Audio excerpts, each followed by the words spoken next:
Okay. Hi. Hi, everybody. Welcome. Welcome. Tuesday. How is everybody? I will wait for people to trickle in as we always do on the Tuesday evenings. I was actually really happy that I was able to get the Broner video out the same day as the stream. It's fortuitous. It's happening. I was glad, and it turned out to be very fun. And I'm tired too, Ash. I am tired too. Very tired. I'll tell you the news in a minute, Ivy. But first, I want to wait for more people so I can tell all of the news. I figured out after, I was like, I shouldn't just say news. Like, that sounds like it could be anything. One of those ominous statements. But then I also was like, Futurama, good news, everyone. I was like, not everybody's gonna think it's good, so let me calm that down. Okay, so a lot of you are asking. I tweeted about it, but I know not all of you follow me on Twitter. Oh, yeah, you're getting a new tattoo. That's exciting. I'm really thrilled to announce that my first piece of merch is live. It's live, and I'm really excited about it. And I ordered it, and it is on its way, and it'll probably be, to me at least, in a week or so. And a couple of you have already ordered, so thank you so much. I appreciate that. I've put the link down in the description of my most recent videos. I have the link. I'll post it. I know it's going to go by fast, but I will post it here if I can do it, if it'll let me. Yes, it does. That's terrible. It was a horrible. Oh, it hyperlinked. Okay, it hyperlinked. I ended up doing it through Teespring, and I ended up designing it myself. So you know what? It's just, don't expect too much, you guys. But it is, think about it, themed, which is my first one. And I have more ideas, and I'll be putting them up like as it goes, kind of thing. So I'm excited about it, and I actually am glad that I ended up designing it myself, because like it's helped me work on my Photoshop skills, which is really cool. Wendy, not yet, but there definitely will be. There are a couple of ones that I definitely want to make. Like, fandom is fundum for sure. We gotta do something involving salt, something about stars in the sky. There is a lot, but think about it, especially because it's become our catchphrase of late a little bit. So I was like, you know what? I feel like that's accurate. And it can apply not just to the crack ships that we create here, but just to all shipping, I think. Also, the fact that the hashtag is part of it means that when you, if you get any, and if you take pictures in it, it'll be easy for you to share them, and then I'll be able to see them. So yes. So I'm really excited about it, and I'm glad. Like, it took me a long time to be able to just figure out how I was going to do it, where I was going to do it, all of that stuff, and what it was going to be, because I wanted it to be something that I would also wear, which I would. So I got one for myself too, and I've left it open to everything. I'm like, I put baby onesies, I put hoodies, I put t-shirts, mugs, coffee cups. It's like whatever, all of the things. Oh, thank you, Dylan. I'm proud of myself. I'm like, yeah, Photoshop. I can do it. I can make a PNG. I make PNGs for my vids. Oh, that's right, Cypher. All of the things. I know, right? Kino, all hail Thanulu. That's the next one. Then it will really look like we're just in a cult. So that's not a good look. But yeah, so also I what else did I do today? What other news? I got recommended to play the new Grunkle Stan Gravity Falls dating sim, and so I started playing that, and that's the next like game thing I think that I'll be doing, and it is fun. It is really fun. I'm having so much fun. I can't wait to post it for you guys. And I got to name my character, and I named her Thirsty Shipper. So it's a great read through, because now everybody is calling me that in the game, and I'm down for it. So for all of you people who are like, Grunkles, can I date Stan or Ford? Well, now you have your answer, and it's yes. So it's fun, and I'm glad that somebody in the comments recommended it to me. I, alas, cannot remember who it was at this time, but whoever it was, if you're here, thank you. Thank you for recommending it to me. And because we're going to come to the end of Dream Daddy soon, and that makes me sad. And so I wanted to do that. Yeah, Smiley Tree, me too, because there's been so much like older man hate lately. I was just like, you know what? Older men lead love too. Oh, you're thirsty for ships, Genevieve? Oh, another thing. So I know not all of you are on Patreon, but for those of you who are, there is an extra vote up there right now because the burnt video that I did about surprise ships, I enjoyed doing it so much that I was like, you know what? I need to do more of these. But as always, you know me, I have a million ideas at the same time, always, and I can never sort out which one I actually want to do next. So I put another vote up there. So for those of you who are interested in what the choices are, just in case you're curious, they're Fight Club, Ravenous, Cuphead, Red Eye, and Gilda. So it's an interesting bunch to choose from. Fight Club is winning right now, which I'm kind of happy about because I think it was the one that I would have picked anyway. So that's working out fantastically.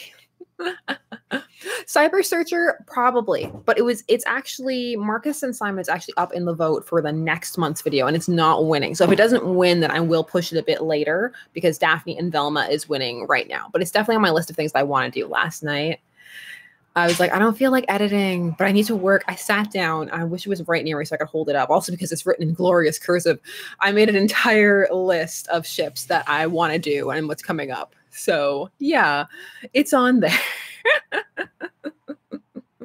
Oh, Smiley Tree, it's a vote.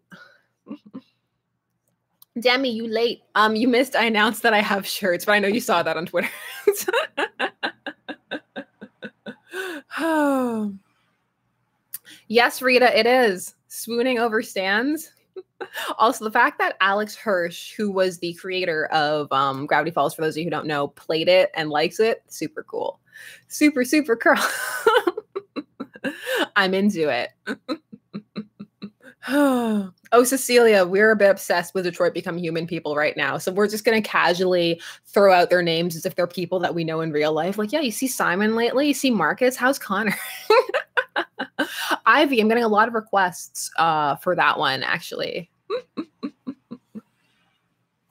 I haven't, Job, not yet.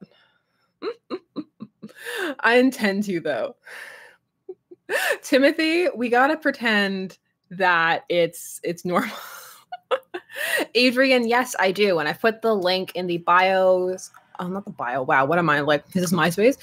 In the description box of my most recent videos, and it's up on the top of my main channel page, along with my other social media links. So I have it as visible as I can in the places. I mean, Twitter, I tweeted. I don't have a Twitter bio. People keep telling me to write one, and I'm like, no. So,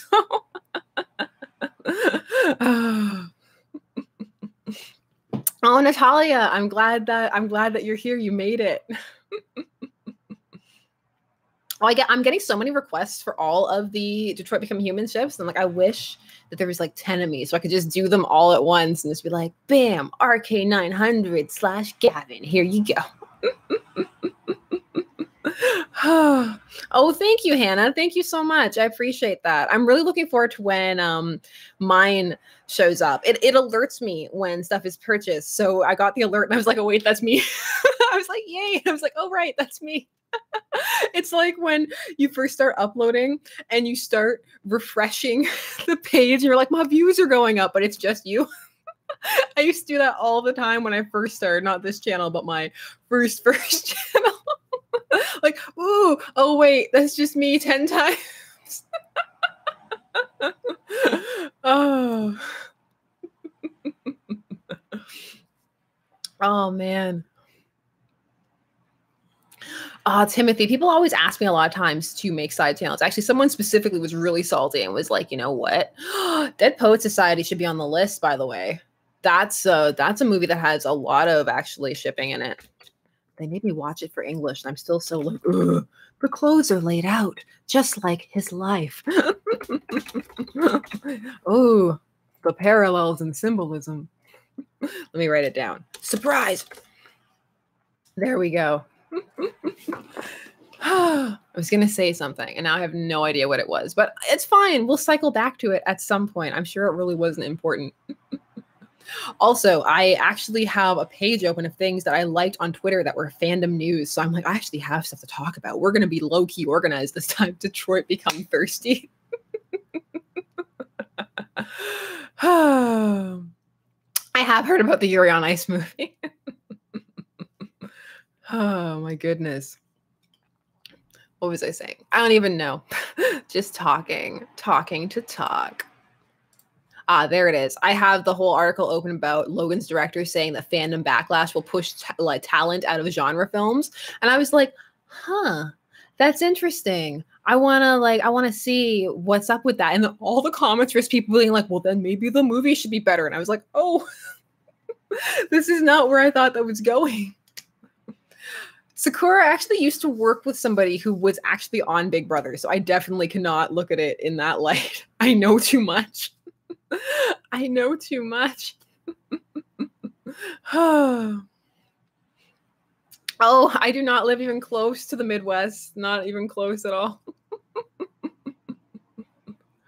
I've already done a Clans update most recently, so the next updates that will come up will definitely be Voltron ships that we haven't done yet, and Sheath. I mean, the Sheath one is nearly finished being written. I'm honestly just waiting a bit for the fandom to calm down. I'm smiling like that because the Voltron fandom is never calm. Oh, right, Fan Expo. That reminds me. Fan Expo is coming up. I'm low-key trying to figure out if I can go or not as a booth or anything. My husband's all like, "Ooh, get a panel, get a booth." And I'm like, you know me. You know how afraid I am of all people and human interaction. But I'm kind of thinking of going. And then my friend texted me and she was like, the entire Voltron voice cast is going to be there. And I was like, I can't wait to look at them from afar and not talk to any of them, just like Jeffrey Combs. I know myself. I'm not pretending. I'm not going to pretend that I'm going to be brave and go up to them. No. Oh, it's not happening.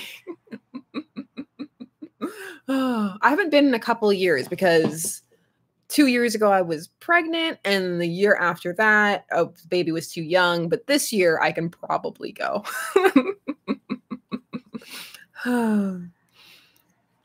Pyro Light, that is me all of the time. I am him meeting LeVar Burton all of the time. Hey, it's LeVar Burton. Baby is good. Thank you. Thank you very much for asking. She's doing really well. She's teething a bit right now, so that's difficult.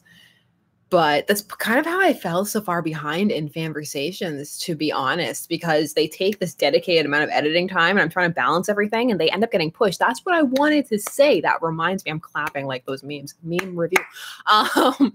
Because Fanversations, I'm catching back up. I feel really bad. A couple of people I know have straight up like blocked me and stuff because they just think I'm never posting it, but I am. I'm getting back to it. I feel really bad. I have sent out some like I'm working on emails and I will catch back up. I'm doing it in 2 days, 1 day or two. I'm just releasing one on the Hogwarts mystery game. That was a lot of fun to talk about. Not so much to play, but more to talk about. Where's Mr. Shipper? Asleep.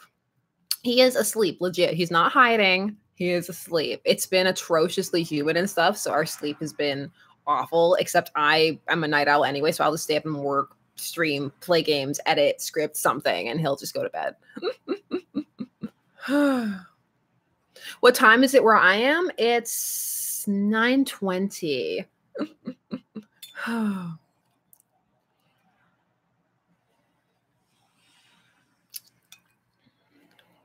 You made it to year 3. You're further than me. I refuse to pay for anything, so it's taking me forever to get anywhere. And I opened it the other day, and so now it's doing that thing where it lets you know every time. It's like, your adventure is still continuing. Don't you want to come back to Hogwarts? Please, please, please. Like all of those alerts that apparently stress people out, but I'm just kind of laughing at it. Like, you can't make me come back. It's right here, right now.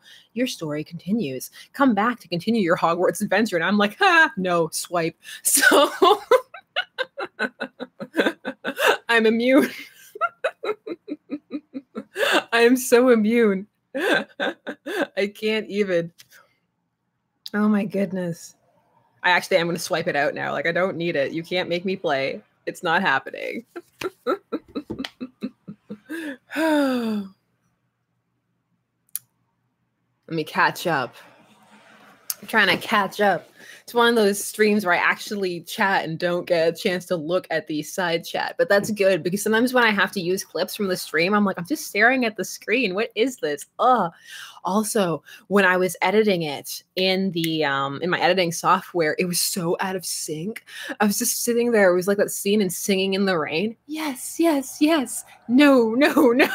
I was like, how did it get so out of sync? When did this happen? Oh my goodness. I love that the side chat is still trying to get on there with Connor. Also, Siri and Alexa is fantastic. Do any of you have Alexas or anything? Because I would never. I would never. I can't. You know, every time I do a video with Connor in it, it is instantly demonetized. And I'm like, Connor, I thought that we were friends. I said nice things about you. It is, Deekster. It is very good. I have the footage and everything, and it is in the like queue for when I eventually edit it. But it turned out well. Like everything is fine with that. I know we had a hard time getting started, but it worked out in the end, and that's what matters. Oh yeah, I've seen people doing that in their videos where they'll say stuff that triggers your household appliances. Like they do it as a joke. They're like, "Oh, Google this, activate that," and I'm always like, "The joke's on you because I have none of those things. Xbox on, all that." I'm like, haha. But I am a Luddite dinosaur apparently, even though I have like a bunch of tech because none of my things turn on by voice. It's not happening. Oh. Do any of you have stuff that turns on via voice? Like, I'm not ready for that level of Star Trek realness in my life, to be honest. Like, the future is now, but that was a part of Trek I didn't need. Not unless it's Majel Barrett talking to me, of course. Then I'll get it all up in my house.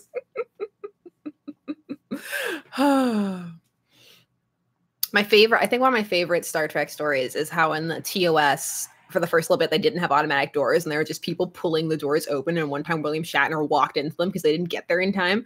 It's just so funny when you live in the era of now where it's just like automatic doors. And just to imagine like them missing their cue like that, it's so good. It's so good. Ooh, Spock X Connor. I like it. All the lights. So what, do you just walk in and go like lights? I guess you don't have to clap anymore. I feel like it's so official clapping to turn the lights on. Remember when that was the thing? The lamps that activated because you clapped. Oh. Clap on the clap. Yeah, there you go. I remember those commercials. Clap on, clap off. But then that's always made me think of head on, apply directly to forehead. Remember when commercials were like really good and memorable? When was the last time you saw a good commercial? I'm actually not someone who hates commercials at all. I admire the editing of some of them. I think they can be very artfully made. But I'm trying to remember, I was like, when was one that I actually cared about? Because it's been a long, long time. There's one that's really annoying that plays a lot for me because I watch a lot of makeup videos. It's all like sensitivity is not a weakness, but they're talking about sensitive skin, but they start talking about your personality. And I'm like, these are two completely different things. This is boo, boo. There's also a Burt's Bees one, that the slapper. There's also this Burt's Bees one that's really annoying to me, where it's all like, there's a lot of talk in the world of beauty about natural, but so many of these products that we use to look natural. I'm like, I'm not trying to look natural. Sit down, Burt's Bees. Oh, Connor and Tribbles. Connor X Old Spice guy. I know, Connor and everything, really. People were asking if I was going to do a Thanulu vid in some of the comments. They're like, are you doing Thanulu? I'm like, that's a bit too niche. Thanks, Lady Mary. Thank you. Thank you. Oh, when I told my husband about Thanulu, he was like, that makes too much sense. He was like, he'll never catch on. It makes too much sense. And I was like, get out of here. Boo. Oh, thank you, Nacha. I mean, I like both, but I'm really like, let people do what they want. Let people do what they want and don't judge them. If they want to like look like they're not wearing anything, fine. If they want to be like giant clown face makeup, which is totally my aesthetic, then go for it. Timothy, you know the chat could be thirstier. It's funny, in the last Dream Daddy stream, when we were signing off, I remember people were like, this wasn't as thirsty as the last chat, but it was still fun. We don't need to be thirsty all the time. I'm kind of curious. I ask in when I post it, I ask at the end of my swooning for stands video, whether we should stream it. I'm curious about how thirsty people would get, because we're also working on a video about what was the phrase I used to describe it? It wasn't hypocrisy, but it was just it's along the lines of like strategic shipper outrage. So it's very much an idea about how you'll have a concept in a fandom that, like, say like how Voltron's really triggered by age gating, just as an example, but then it only applies to certain ships, which is really fascinating. So I'm like, I want to do that because it only applies, if you look at the things people are outraged about in a fandom, it usually only applies to a couple of things and isn't universally applied. So it's going to be a fun video to do. It's going to be good. I'm really excited for it. Another example I have is actually from Detroit Become Human, just because it came up, and it's not even shady. Like, it's not even a shady example at all, but it's just fascinating to me. All of it is fascinating to me. Who's my favorite Dream Daddy so far? I'm enjoying Damien the most because I'm kind of judging it on two fronts. Firstly, I enjoy all of them. I'm going to do a massive shippable review of the game once we're done. But for me personally, I like Damien. I like Matt, which I can't think about without thinking about Radar Technician Matt. And least fave, Brian, hands down. And it's not Brian. I like Brian a lot. I don't like the relationship between him and Brian and what it does to Ethan. I like that one even less than Ethan and Joseph. Oh. That doesn't surprise me, Ducky Day. That doesn't surprise me. Or do you think you can bounce a quarter off it, Ben? Like, I don't know. How did they build it? Ethan, what I really like about the game, Demi, when you bring that up, is that I love how Ethan's so different depending upon the path you take. Like, sometimes it's like, yeah, Ethan works so hard at his whatever job it is, and he deserves it. But then other times you're like, no, Ethan needs to go home. Ethan needs to go home. What about you guys? Who are you enjoying? Based on the dates that you've seen, if you're all caught up and stuff, who do you think is the best for Ethan? And also, every time Mr. Shipper sees Ethan, he laughs. He just looks at me and laughs. He doesn't say anything anymore. He just laughs. Oh my goodness. I know. What does Ethan do? There's probably an answer somewhere. I just haven't looked it up. Ooh, also,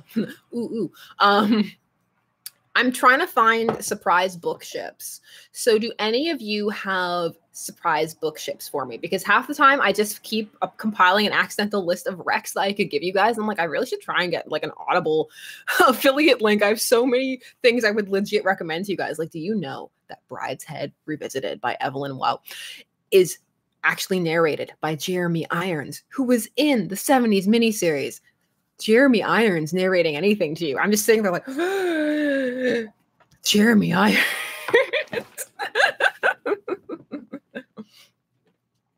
All the ships from Animorphs. That's a good point. I loved Animorphs growing up. Animorphs was so good. Oh my goodness. Get that audiobook. Get it, damn Fear Paradox. Get it. Just Jeremy Irons doing anything. I am obsessed with Jeremy Irons. Have I told you the story about how I saw him in Sesame Street when I was a kid? And like I've had a crush on him ever since. Oh There's something wrong. Oh my goodness.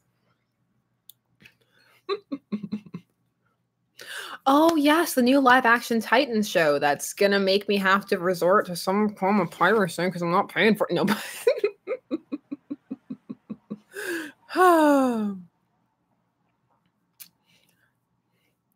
Oh, for those of you who are late and are asking, the news was that I have shirts.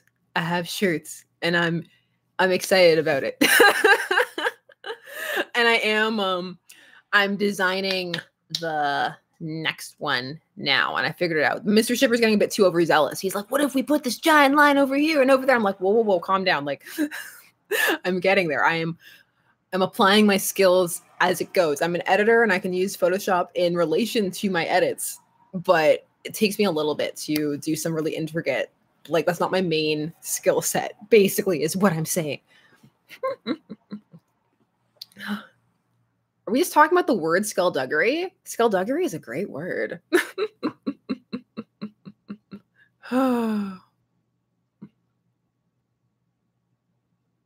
I think I will, Calderic. I really do. And I do want to do the Big Four fandom for that. You can, Betty. The links are on my page in a variety of places in the description box, the most recent videos on the top of the my YouTube channel page. I also posted a link. I will post it again. Do I still have the link here pasted? Yes, I do. I'll post it again. I know the chat is going very fast today. This is like fast chat. That sounds like an app. Fast chat. Oh no, now my chat is tripping out. It's like, you can't do that. Stop shilling. Stop shilling. Oh, Alan, what am I doing next? Up next will be the conversations that I post, dating grunkles, and if I can get my editing act together, Loki ships 2. My scripting game is together. It's just my editing game. The main edits always take the longest, and it's summer. So that means that there's lots of family stuff always on the weekend, which is fantastic, but it reduces editing time.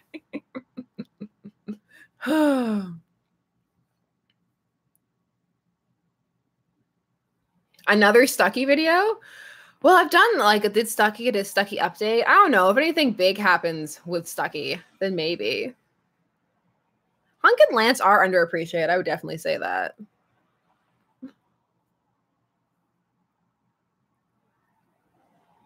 No, I don't think you are the only one shipping that, Mihail. I don't think so at all. Hello, Serena. Greetings. Hunk deserves way more character development. That's definitely what... Matt X.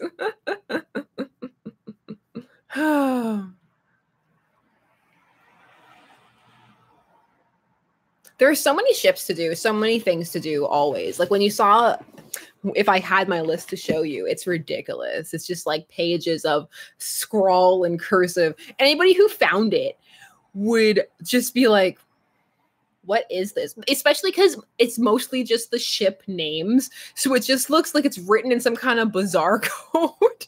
It's all like Sheath, Alorance, Shalura, Nigmabelpot, Supercorp. Anybody would be like, what is this? Why is this here? Oh.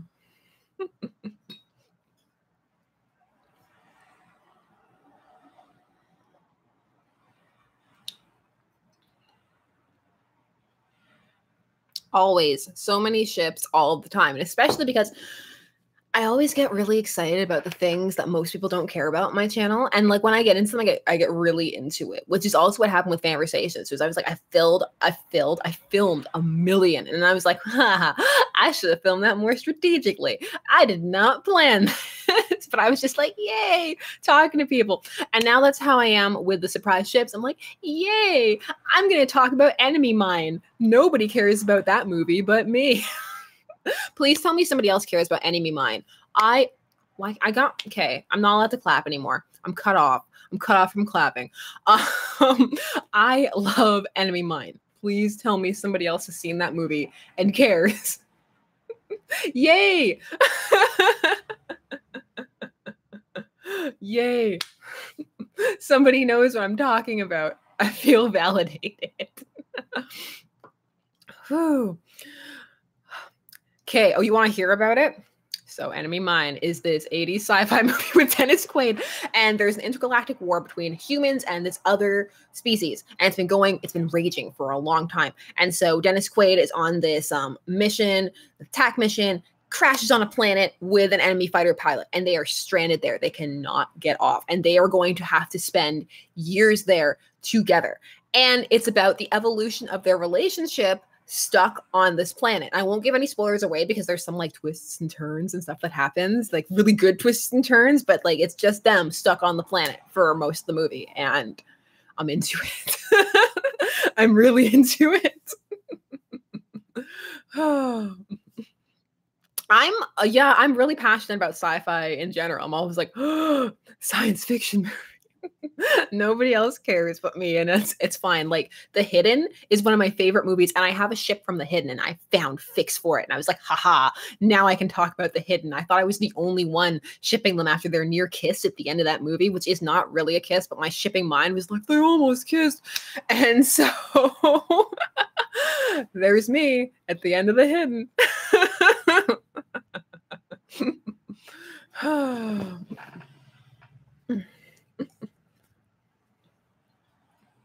I've yet to actually watch The Hollow, but people keep telling me good things. People keep telling me good things about the Hollow. I ship in Dune. I don't know if other people ship in Dune, but I have Dune ships. Fallen Fate. I had them even before all the terrible adaptations. Will there ever be a good Dune adaptation? That would be great. But honestly, the book, I love the book. Although the second book broke my heart, and it took me a while to get over the fact that Dune is not about really the people, not the original series anyway. It's about Arrakis. And once I got over the fact that it was about Arrakis and the evolution of like that planet, and when you skip centuries and stuff like that, then it got interesting. But the second book broke my heart with what happened to the main character. I was just like, oh, I was rooting for him. I was rooting for him. I love those books. I love those books so much. Jupiter Ascending. Oh, Jupiter Ascending is a fun fandom to be honest. Also, I really wish that had come out before Eddie Redmayne had been nominated for the Oscar and stuff, because his performance in that is so gloriously bad that I love it. It's one of my favorite performances. He's just going so hard, and it's so terrible. The earth belongs to me. It's beautiful. Everybody's performance in that, though, to be honest. I have more in common with a dog than with a human. I love dogs. Oh, yes, I create life. That movie's so good. The fandom was so interesting too, because a lot of people were trying to make Jupiter Ascending like this really strong, like feminist film, and I was like, guys, it's not. Just admit that you enjoy it. Actually, Jupiter Ascending, if it had been a trilogy like they wanted it to be, I think it would have been a lot better. And like there were some Dune-esque vibes in it that I was really digging, but I was like, it just felt so compressed. So if it had been all three, it would have been better in my opinion, because as it was just so rushed, but I still enjoyed it, just not for the right reasons. But I like it. I like what I like. Like people are always like, do you feel guilty about anything? And I was like, no, I like what I like, and I don't care if nobody else likes it. I do not care. Well, yeah, Smiley Tree. I mean, they love dogs. I'm Lightning Twin. However, the website ships them. I think the website ships everywhere from when I was reading through the contract and everything. Oh my goodness. Labyrinth. I'm looking forward to making a I'm bouncing. I'm so excited on Labyrinth, especially because in this day and age, like there's so much contention about it, but it's really such an interesting story about sexual awakening and your first crush, and acknowledging that is so often on a person who is so much older than you. And that happens. Then that's not a big deal because it's most likely not going to be reciprocated, which it isn't with the Goblin King. So it's fascinating. It's going to be a really fun thing to do. Also, magic dance. Oh, I'm so excited about doing a bunch of like older films that are totally homoerotic and stuff, but like nobody was paying attention. Like Nightmare on Elm Street 2. What was that? I'm sitting there like I could be caring about Freddy, but I'm just shipping. Reanimator. I didn't put Reanimator on my vote list because it is 100% it's 100% being done. Also just because Reanimator is one of my favorite films. You know I love Jeffrey Combs. I don't even know if he's going to Fan Expo. I haven't actually checked who's going except for the entire voice cast of Voltron. Who's coming to Fan Expo this year? Because that might affect. Like, I'm like, whoa, who will I go? Jeff Goldblum. As if. Oh, I don't care about who canceled. Although I am sad that Billy D. Williams canceled. That's sadness right there. Who's coming? Okay. Ooh, Jeff Goldblum. Lucy Lawless. William Shatner. Don't do this. Oh, Richard Dean Anderson. I love Richard Dean Anderson so much. Jennifer Morrison. Christopher Lloyd. I love Christopher Lloyd. Ooh, Robin Lord Taylor. Okay, fine. They have some cool people, but I'm not going to pretend that I would go and talk to any of them. I would stare at them afar like a creep.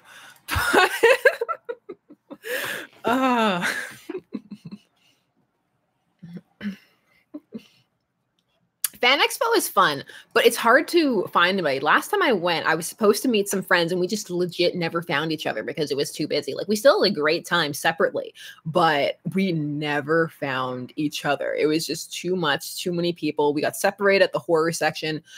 We never regrouped. It was over. I got stuck buying that Farscape poster and then it was just over, which was fine. We still had a great time.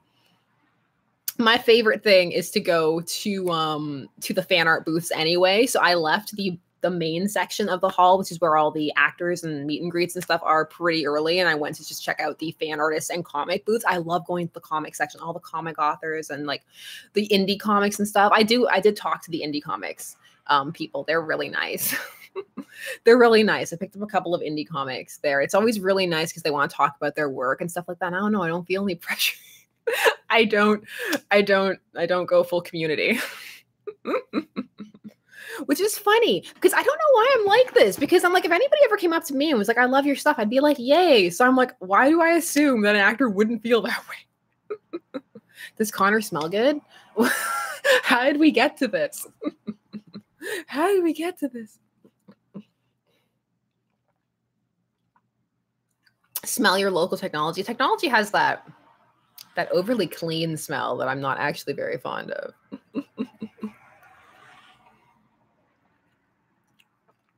Vote list is on Patreon right now. It just helps me stay organized because otherwise I go all over the place, and you know this. You know me.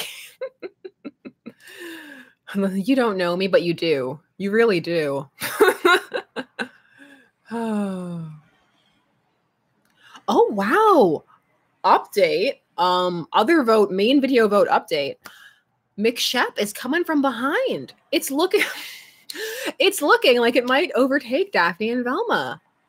Whoa, I was not expecting that. I would be down to talk about McShep, though. I'm down to talk about anything, though. McShep. Wow. Stargate Atlantis fans in the house.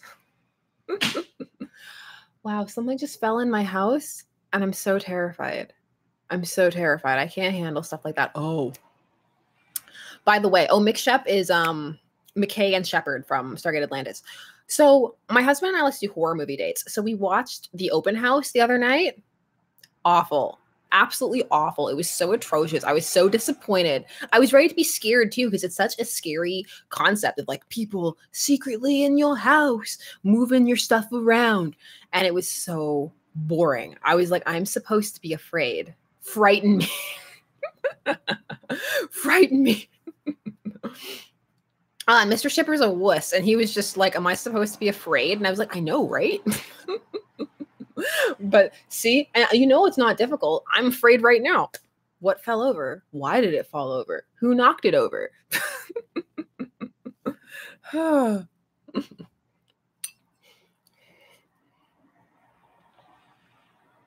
wow, Rachel, that's gonna be a trip.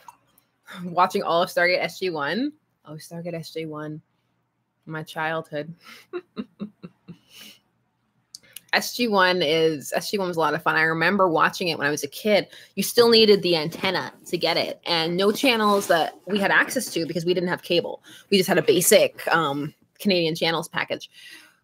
Could get it, but if you toggled the antenna just right, you could tap into some of the American channels. I remember I got one that played The Outer Limits and also Stargate SG-1. It was all grainy and everything, but I would sit there glued to the screen watching it because I was so into it. And then eventually, like, the reception just got better.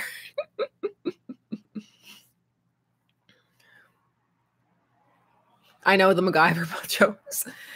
Oh, The Outer Limits. Not enough people care about that show. Actually, I have like some of my favorite sci-fi episodes ever are from The Outer Limits. And that's why I think like whenever I see new sci-fi stuff, people are like, oh, it's so original. I'm always way too critical because I've seen so much science fiction. I'm like, but is it though? But is it though? Which reminds me. So one of the articles I read, you know, the Batcat wedding that happened in DC Comics. So I was reading an article that was like, you'll never guess who Bruce's best man is. It's not who you think. Okay, so if you were to pick a best man for Bruce Wayne and Batman, who would it be? Tell me right now. Who would it be? Who would you pick? Joker. See, you're all picking like good choice condiment game. Okay, so I'm gonna spoil you, but I mean, like, journalists already did that. Okay, here's the thing. It was Alfred. Like, I don't even feel like that's surprising. But the article was like, what a surprise. And I was like, It also called Dick Grayson his partner in crime fighting. It was like, he wouldn't pick Dick Grayson, his partner and fellow crime fighter. And I was like, he's his son. How dare you? I'm so upset when people don't acknowledge that relationship. They really try and downplay it a lot these days. Like he's just some dude that he met and started hanging out with at like an acrobatic dance studio, and now they fight crime together. And I'm like, no, he's his son. Please acknowledge this. He raised him. Why is it suddenly being downplayed in favor of Damian? I feel like I would like Damian so much better if they didn't elevate him by pushing every other single member of the Bat family down. It's like the only way they can make him legitimate is to be like, oh, those other people, we don't need them. Oh my gosh. I know, right? In the one continuity, he had adopted him, but who is he? His fellow crime fighter, his buddy, his pal, his chum. They paired him up. They were like, it's like his fellow crime fighter. He's like Nightwing or Superman. And I was like, yup. Oh my goodness. That Nightwing movie is going to be interesting when it finally happens.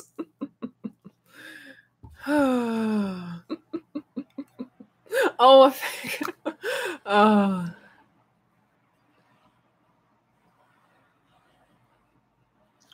But don't we already have that? Isn't that just crypto? Tim has been a mess for a while. They do not know what to do with Tim at all. Every time someone is not Robin anymore, they don't know what to do. They're like, well, he's not Robin. Also, there's this book that I keep meaning to read, but it's called Not Your Sidekick. And I'm just low-key triggered because there's a lot of rejection of the concept of a sidekick in general. I'm like, no, a sidekick isn't inherently a bad thing. Like a sidekick is a really key component of a superhero team. Like, I don't feel like it just needs to be completely dismissed. But that's just me. I'd be happy being a sidekick. Oh. How is it, Rachel? Okay, like, how is it? Is it preachy? Is it preachy? I need to know. Jensen is never too old. Look, Jensen has a portrait in his attic aging for him. So you say it's not, but I don't know if I would find it preachy or not. I'll definitely give it a chance, of course. But I don't know. I'm really hypersensitive to being hit in the face with a mallet with symbolism.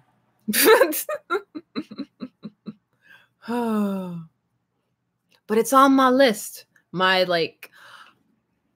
that reminds me, on the list. So another great mouse detective thing, by the way, because Basil and Ratigan are exes, and everybody knows that.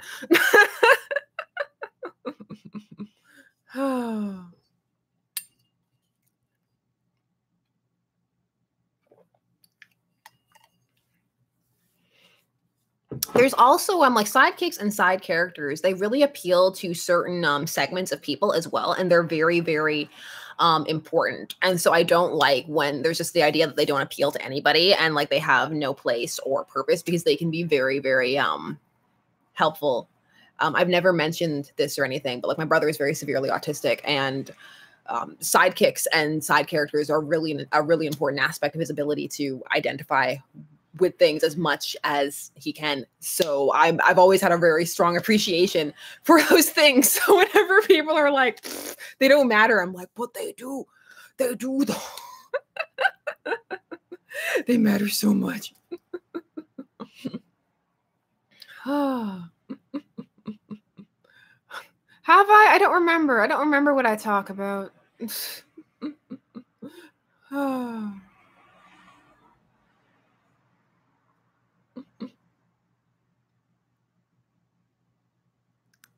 All your fave characters are side characters? I have so many cool like side ships that I need to do. Like because of the part 2 of Loki stuff I'm doing, I want to do a bunch. Like there's a whole bunch of really cool ships that have come up, especially in Marvel, with stuff like it's like post Ragnarok, like like Hulk, Thor, and stuff like that. I'm like, those would be fun to do. It's just always trying to find a place, and sometimes I feel like the big lots of ship vids are a good place to explore the smaller ones like that, which is always really, really fun.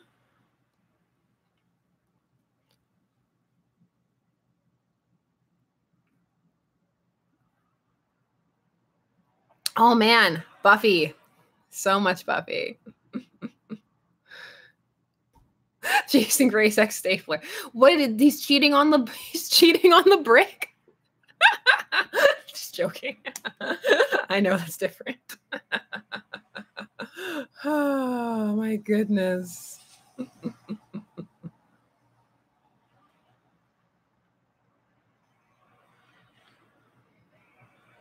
AU time.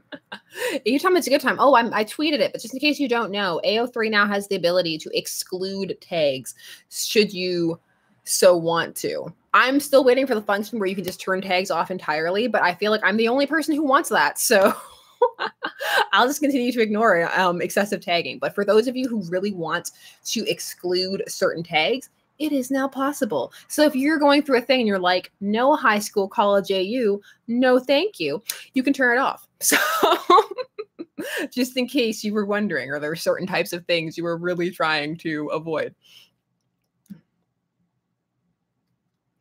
What's the difference between, including and, let me see.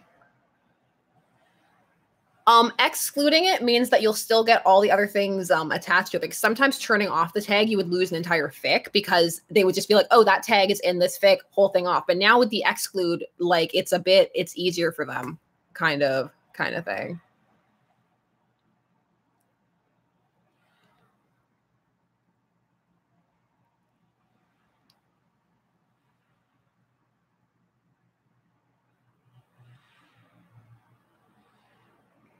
We did to Chucky, didn't we? We did. Yes. Oh, a long time ago. The memories. I'm going back in time. Going back in time with that. Yeah, Melissa, they were updating. They were updating everything. Yeah, I never turn the tags off for that reason. But then again, I'm the type of person who I like to explore things that make me uncomfortable. So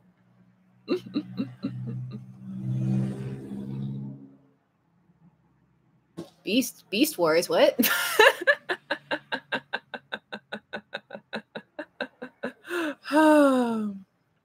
Read all the things. Al Phoenix, I don't really have an OTP. I like many things. I'm low-key easing back into the Gravity Falls fandom right now. Oh, and I'm finally doing that It video. I'm not saying that because I don't like It or the It fandom. It's just one of those that's a lot of there's a lot to talk about, and there's a lot of people are being very petty. I have to say, like, there was a lot of age gating in that fandom, even though people were saying that they weren't shipping the kids, they were shipping them as their adult versions, and they would proceed to do so. But then people would say, like, oh, it doesn't matter because the actors are young, so you shouldn't. And now that they're coming up with the next installment where they're going to be adults, people are still like, oh, well, you shouldn't have ever done it in the first place. So it's just it's not tiring to go through the anti-tag for that at all. What? No, it's not emotionally draining. I did the witch cackle. Fantastic.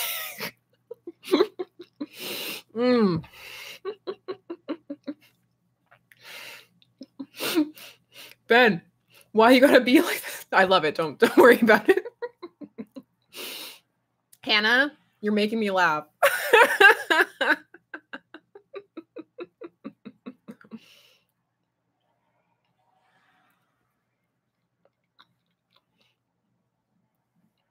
I'm telling you, I keep saying, I am the salt creature from that episode, The Man Trap of Star Trek.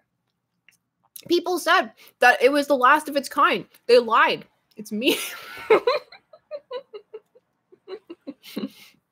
It was me the whole time. I came to Earth for its infinite salt supplies. Oh.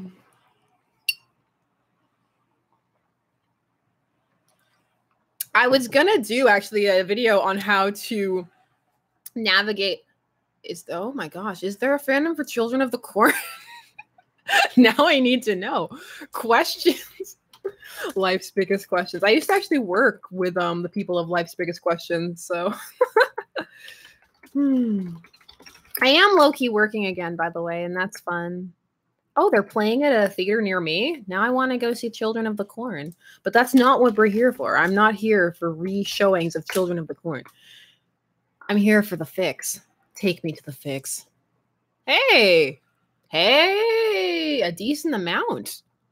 A decent amount. Nice. Fascinating. Tell me more. Tell me more. Tell me more. Why are there crossovers with Percy Jackson? The Hannibal crossovers I understand, but the Percy Jackson crossovers, tell me more. Crossover with Troy. I love crossovers. You know, when they announced the whole like exclude tags thing, everybody was like, now I can finally ban crossovers. And I was like, but why though? but why though? Oh, I love indie comics. Indie comics are so great. I wish there were ships from like my favorite comic, Astro City, but there really aren't. But that's fine. I love Astro City so much. Another life, it would just be me reading Astro City, like sitting in a nice armchair before a fire, like, guys, now we're going to read Astro City. I'm going to do terrible voices, just like for Dream Daddy. I hope you're ready for prepubescent Batman and about the 5 other voices I can do over and over again. So I opened up Monster Prom, by the way, for those of you who are excited for Monster Prom. Oh, I love Fables. And instantly was hit with the hugest dilemma of life. So I opened it and I wanted to be like, okay, what can I design my character? Just basic stuff, you know, so I don't go in completely blind. And the first option was, do you want voices or do you want to do your own voices? And I was like, I don't know.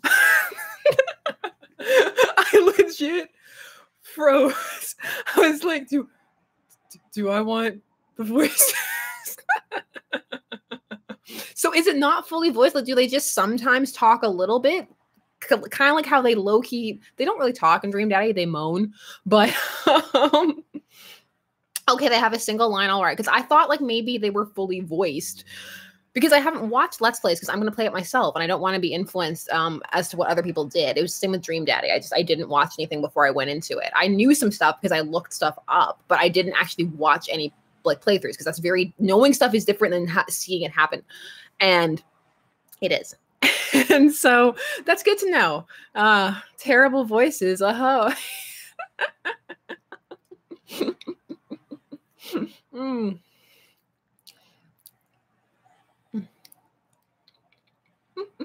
You don't know, Joseph. Maybe they were really passionate about it. Maybe it was a passion project, okay? Don't judge me.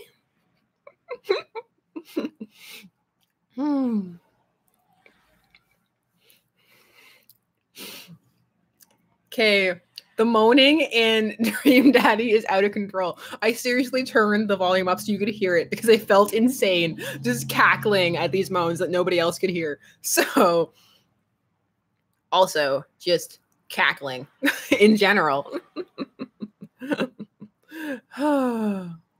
What are we talking about? John Doe, what are we ever talking about?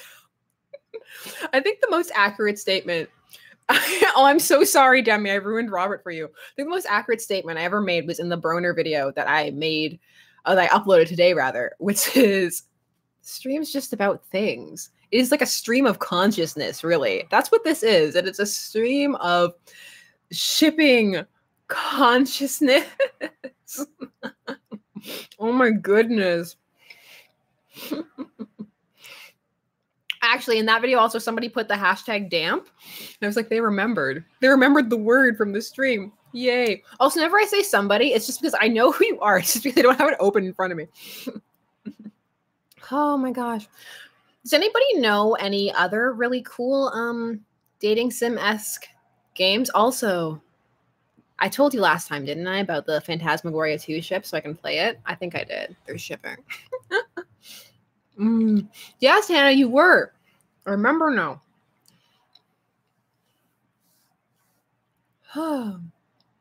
People recommend My Candy Love. I've heard about that one. Isn't that one really long, though? Would we be playing forever? Is that what you want?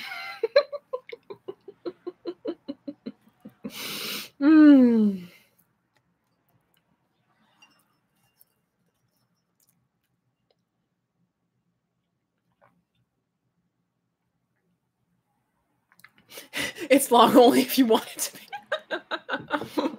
You have the freedom to choose your own path.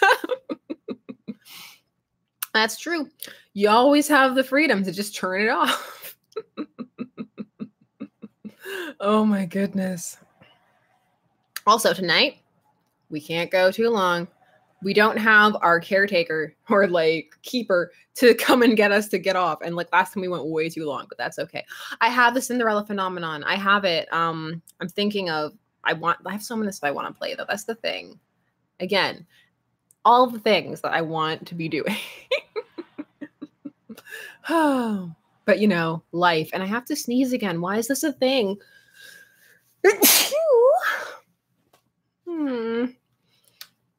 Upsetting. So upsetting. Thank you.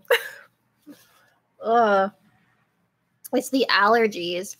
It's really sad. The season is going much longer for me than it normally does because I always like to pretend that I'm super cool and don't need no medication, but I really do and I should get some. Oh my goodness.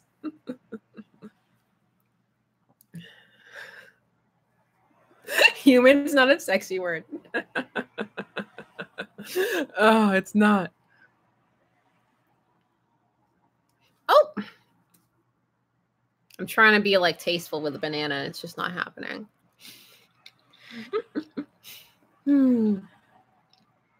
I posted about a Dragon's Age ship. People were like, no. Oh, okay.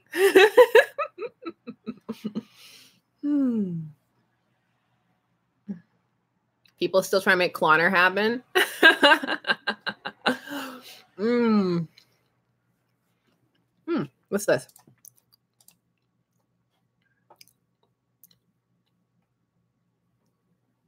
Oh, someone asking if I've seen the cast for, again, the It sequel. Yeah, see? People are on point. It's nice having multiple tabs open that I can actually look at and use, not just Children of the Corn fan fiction, which is entirely relevant and people need to know. I will still never forget the one video I did on Penny Duck, where I made that joke where I was like, oh, horror isn't normally where you go to find shipping. And I don't know if nobody got it or if they were being deliberately obtuse. They were like, actually, if you go to the creepypasta fandom or these specific horror movies, there are tons of ships. And I was like, it's a joke. I know there are ships everywhere, obviously. I was joking. I was trying to insert levity in the life. I know I'm not funny. Let me have this. I swear, if that was another phrase, like that would be the other phrase that I would tattoo on my chest. Let me have this.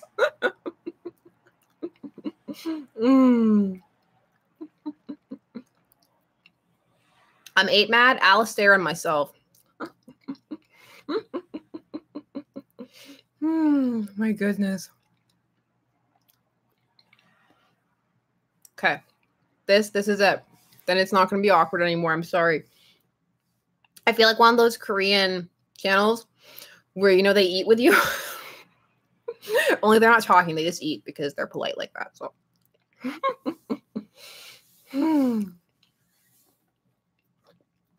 What's the consensus on whether Connor can eat or not, by the way? The Grudge. I'm sure people can find... Won't people just ship the kid from The Grudge with the girl from The Ring? I thought people were already doing that.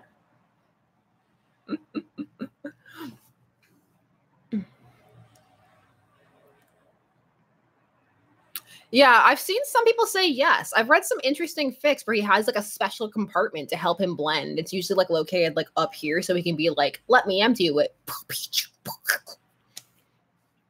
Or so he can throw up for those ectophilia fics. I read everything, you guys. I read everything. Also just... Those are my sweet, sweet robot noises. If I ever made like an Alexa, no one would want to buy it because it wouldn't sound nice and smooth. It would make hilarious fake robot noises from the 50s, you know, like searching, boop, boop, boop. Actually, I'd feel better if that's what they sounded like. If that's what they sounded like, maybe I would have one. Oh. It's the fact that they can activate by accident. That's what gets to me. Ectophilia? You don't want to know what it is. Oh.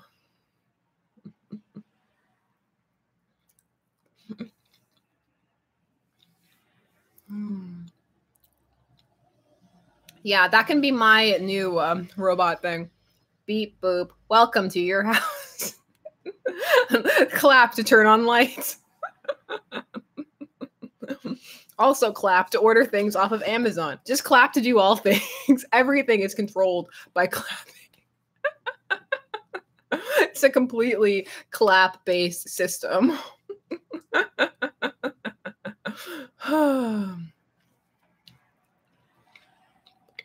What are people saying? Clap, clap, clap. Opinions on Black Mirror? It depends on the episode. Depends on the episode. A lot of them, though, aren't as original as people think, and they've been done before, but some of them are really good or add a new slant. I do think the earlier stuff is better than the later stuff, although there are a couple of really good standout later episodes. On the whole, it's fine, but again, if you've been watching anthology sci-fi for a long time, it's really not as groundbreaking as everybody says it is. So that doesn't mean it's bad. It just means that it's not, you know, like, oh, nothing has ever done this before. Yes, I do watch Brian Deckard. Yes, I do. July 15th, Brian Deckard Twitch Red Connor playthrough. I'm just his PR person at this point. I love Oculus. I really do. Oh, good night, Ben. Oh my goodness. Somebody who messaged, I gotta stop saying just somebody. I got a comment today.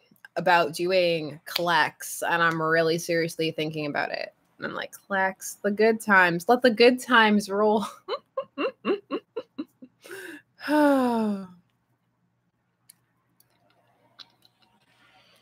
Javi, kinda,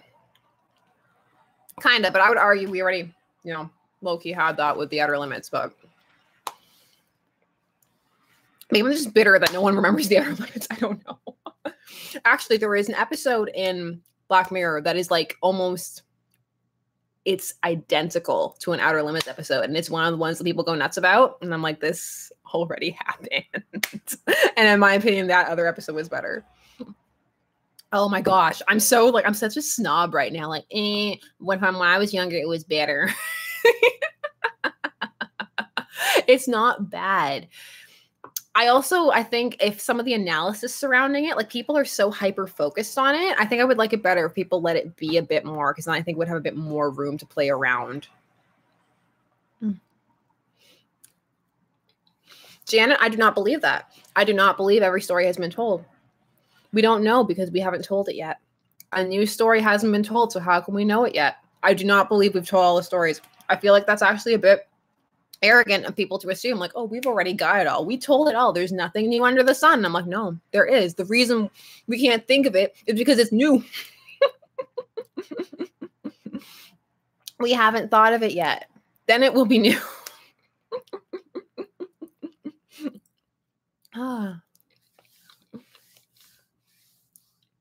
I really get why people think that. And I think that you can take an old idea and put a new spin on it and make it really, really cool. And that's definitely a thing.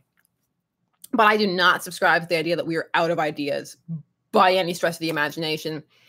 I really, truly believe that it's just there's some ideas we simply haven't thought of yet. And when we think of them, we'll think of them. And we'll add them to the lexicon of things that we talk about. That's right, Joey. Think about it. I feel bad. This sounds like I went off. Like, I'm sorry, Janet. I wasn't going off. It's just something I think about a lot. I think about a lot.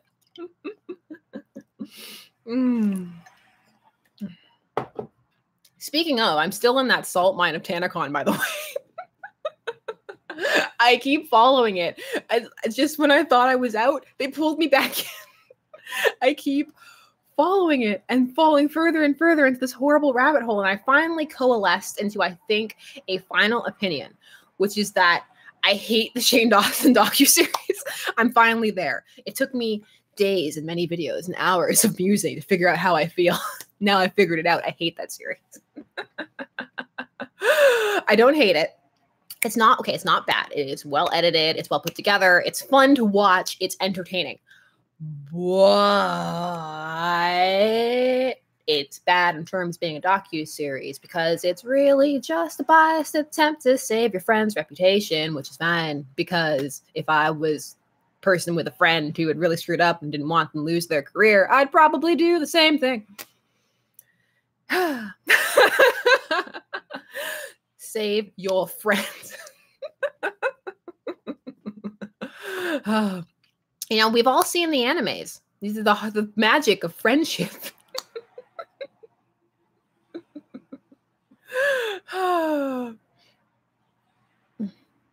Is this a crossover episode, Timothy? I sing a lot, even though I can't. It doesn't matter, though.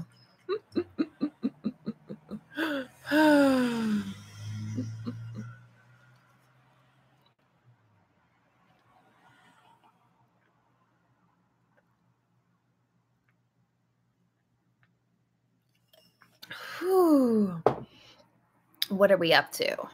What else did I save? I saved things. Right, I saved the fact that the DS9 documentary is coming out just because I'm excited about it, and I wanted to tell you in case any of you were excited about it because DS9 documentary. Be excited.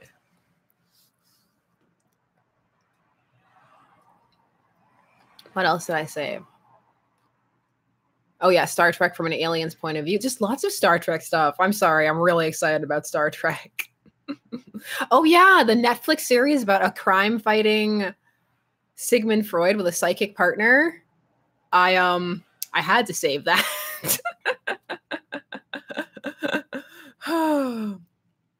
I had to save that. I know a Star Trek series from an alien point of view would be amazing. Unfortunately, the article was all like, we need it so we can showcase the evils of the Federation. And I was like, or it would just be cool to see another perspective. I don't really feel the need to jump down the Federation's throat. Like, it's not perfect. And it would be cool to see it explored from another perspective, and perhaps not necessarily always a favorable one. But I don't need a series that's just like, the entire concept of the Federation is awful. I'm just like, why? Why do you have to make it like that? Why do you have to take a really cool idea and be like, well, but that's every article. So why am I complaining? You see, this is why I'll never be mentioned in an article, because they're going to see this and be like, no, thank you. Oh, what lipstick? Kismet by ColourPop. I wear a lot of ColourPop. In another life, with a better camera and better skin, I would have been a makeup channel that I would just do nothing but apply lipstick all day. If you saw it, you would be disgusted by how much lipstick I have. It's disgusting. No human needs that much lipstick ever. It's horrible. It's to the point where sometimes I will give ones that are older to my daughter so she can use them like crayons, because it is humanly impossible for anybody to use as much as I have. Disgusting. In all fairness, I've amassed them over years. So, because if you keep stuff correctly, you can keep it for longer than you think, especially if you don't open it. So, but still, awful, awful, awful, awful. That's another reason I actually love these streams, because I can wear the colors I can't wear when I'm going places, even though I still do. I say I can't, but I do. I go to the grocery store like this, and I'm just like, yup, what's up with you? I'm getting groceries. What? You don't dress like this to get groceries? It's totally normal. I'd be that person on one of those, those judgmental reality shows where their friends call them in. They're like, she always puts on a full face of makeup, even to go to the grocery store. I just wish that. It's like, oh my gosh. Oh, Joey, I thought you were saying when someone is 40 plus, but I'm still going to say it anyway. I hate when someone, like, people act like you get to a certain age and you're not allowed to do stuff anymore with makeup. They're like, well, you hit 40, so that means these colors are off limits and you can't do this anymore. And I'm handing your youth card and give away all your crop tops, because I'm just like, no, leave people alone. Leave people alone. Let them do what they want. Oh my goodness. Let people live. Don't be Burt's Bees. Exactly, Betty. Let it happen. Oh my goodness. The Federation is a coalition of planets that is also a planetary alliance, because a lot of what's interesting about Star Trek, which I like about it, is that there are all these different alliances. Some are empires, some are more like democratically based and stuff like the Federation, but they all control vast amounts of territory within space. I like the Federation. I think it's interesting. What they offer is really interesting, and I don't think inherently it is a negative. A lot of people like to equate it just strictly as a colonialism parallel, and I think that's very simplistic and doesn't actually take into account a lot of the other stuff that is happening. I think it really decontextualizes Star Trek, but that's what a lot of analysis is these days, I find, which is simply a decontextualization, which is taking one element of something and completely separating it from the entire thing. I mean, like, this is bad or this is this, and not re-entering it. So I'm just like, there's so much more to it than that, and I don't know. I don't feel like that's a fair analysis.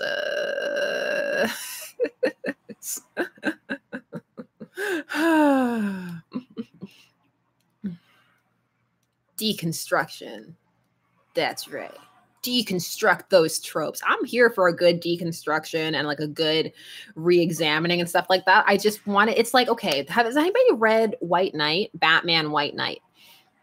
It's really interesting, and there's a lot of examining of some of the stuff that people feel about Batman as a mythos. Like, those questions like, does Batman create his supervillains? Is he part of the problem? Is he unstable? Would Gotham be better off without him? Can the Joker be sane without him? Like, Harley, how is she? Actually, the series does a great job of, because there are two Harleys. It does a great job of contrasting the older Harley with the newer Harley, showcasing how they're different, not bashing on any, and actually really highlighting the strength of past Harley that a lot of people really ignore, and highlighting that relationship and explaining it in a way that really contextualizes it. And that is, I think, one of the strengths of the series. However, where it really falls flat, in my opinion at least, is the Batman characterization, because it takes a lot of things that it doesn't fully examine or mention, and that are things from our world that it then applies to that world without it having a context. Like, there's this whole thing where it's like, Batman only helps rich people. And I'm like, since when?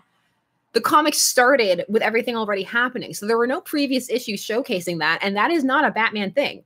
So but that was an application of the current thought process of how people feel things are working in our world and how they feel it would apply to Batman, but it doesn't make any sense within that world. So it was one of those things, like, I don't know, for me, that really took me out of it, where I was just like, but you haven't established, like, you're just saying it. You're saying things to say things. And especially on the contrast of everything else being so well handled, it was just like,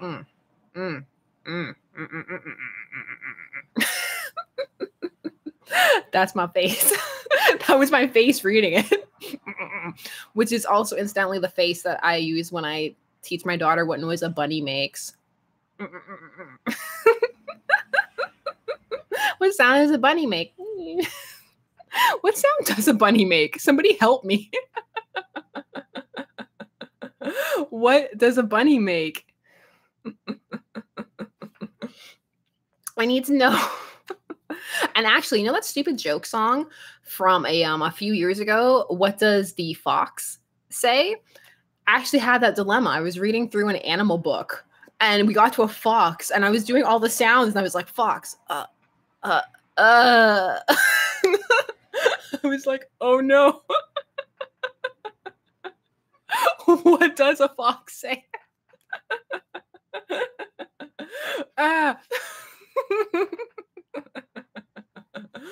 Oh, I asked my father, and apparently a fox, he grew up on a farm. He's like, apparently a fox does have a sound. It's a horrible sound. It's like a yipping, like a really high pitched yip. And I'm like, no, thank you. I don't want to make that noise. I feel like it would be terrifying. Like, most children are inherently afraid of the elephant sound. Like, some noises just aren't kid friendly. It's so hot and melting. Ooh, there's wind. Oh, that's beautiful. That's nice. That's really nice.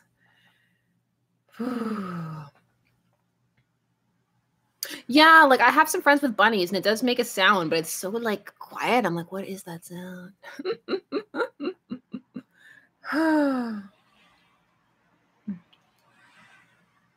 No, Alan, no.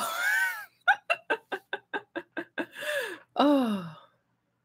No, it's fine. It's fun. If I wasn't doing this, I'd probably be editing Grungles or finishing off or reviewing that Loki script. I'm still trying to decide on my last lost Loki ship. So many Loki ships, so little time. My husband was trying to feed me crack ships, and I was like, that's a different video. Stop giving me Loki crack ships. Loki Acceptor. I was like, get out of here. Boo. Janet, it depends on the baby. There are lots of baby myths. Every baby is very, very, very, very, very different.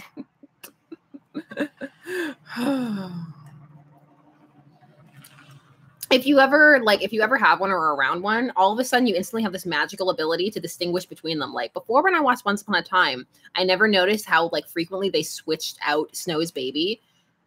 Like, one episode, it's 4 different babies. I was like, dang, they had to rent 4 different babies for this. Whoa.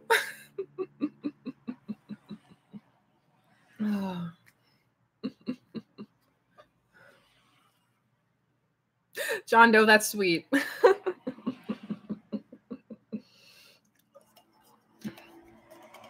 Oh, my baby still fights sleep with the passion of 1,000 warriors. She hates it. I've never seen a human hate sleep so much. It would be admirable if it didn't also keep me from sleep and work and other things. I can see it already. I'm like, my future, it's going to be good. It's going to be a lot of explaining, a lot of there's no bribing. There's no. Hmm. Sometimes I feel like doing like a mom chat. I feel like no one would tune in. They'd be too afraid. I'm like, mom chat, ask me your mom question. Sometimes I want to get a mom shirt, but I feel like if I wore it in public, it would like offend people. So I'm just like, I'll stick to my nerd shirts. Mommy ships. Love for moms. Seriously. Moms out there. Mrs. Incredible.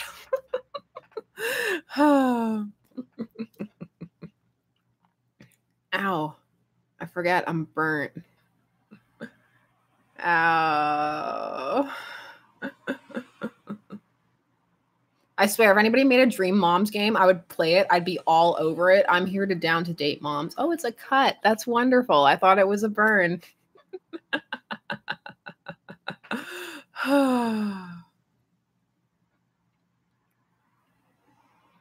Oh, Amanda is fantastic. I love Amanda Grayson so much. Amanda is great. That is my favorite Stop clapping.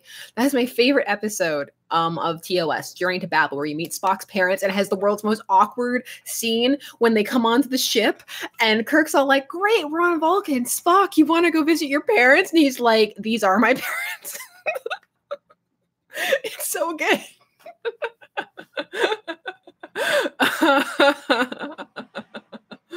These are my parents. I love TOS. I know a lot of people can't get over the 60s-ness of it, but I'm like, just put that in a box. Let the things that like 60s tropes and stuff live there, and acknowledge that, yeah, they might not be accurate and they might be like problematic and stuff, but let them live there, because there is so much quality entertainment that you are missing. Oh, so good. Sprite. Some people really can't do it. I didn't know that when I was younger. I was like, yeah, Vulcan salute. And then I realized that some people really can't. Like, they physically cannot make their hands do that. Sometimes the 60s-ness is hilarious. Also, I know a lot of people, they're like, I'm tired of the Lothario character who like sleeps his way across the galaxy. And I'm like, I'm not. He doesn't need to be the main character, but where's my Star Trek game where I Captain Kirk it across the galaxy? Oh, speaking of Kirk's horrible slow-mo fights, he has this hilarious fight move that he uses in that episode too. It is a double kick where he does it, but he falls down too. So he needs to like launch himself off of a wall to do the kick, and then he falls on the ground and he does this kick in the episode and then gets stabbed. I'm just like, yes, it's beautiful. It's so beautiful. 8 Mad, that would make me happy too. Give me this game. Give me the game right now. Give it to me now. Oh my gosh. Why? Because, oh, the penis-shaped rock is fantastic. How did no one know that that's what it looked like? He's just there holding it. And I'm like, come on. Somebody on staff had to know what that looked like. Somebody. Nobody's that innocent.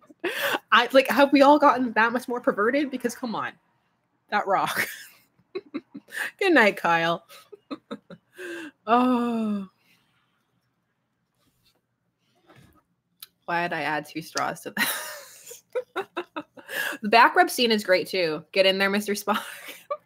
There are so many good episodes. Oh, I love Trek so much. I'm that person who would just be sitting there like, do you remember this scene and this scene and this scene? Ah!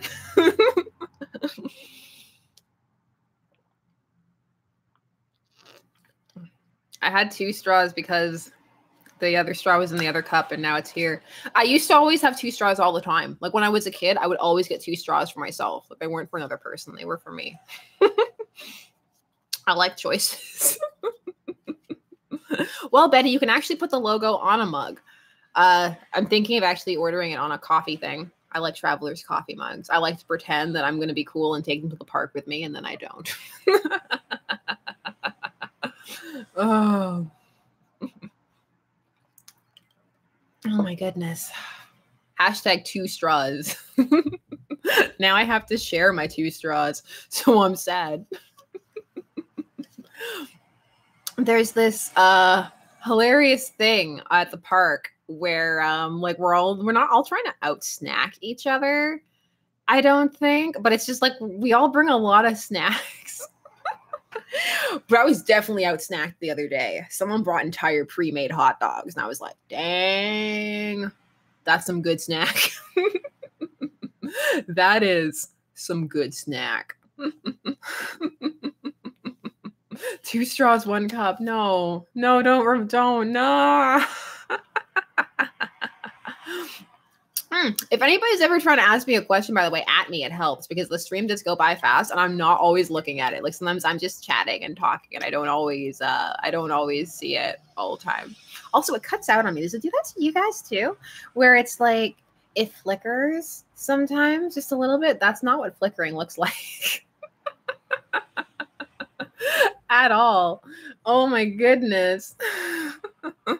See, it's doing it right now. It's like flicker, flicker, flicker, like a strobe chat. It's so cool. It's like a rave. It's a rave in the chat section.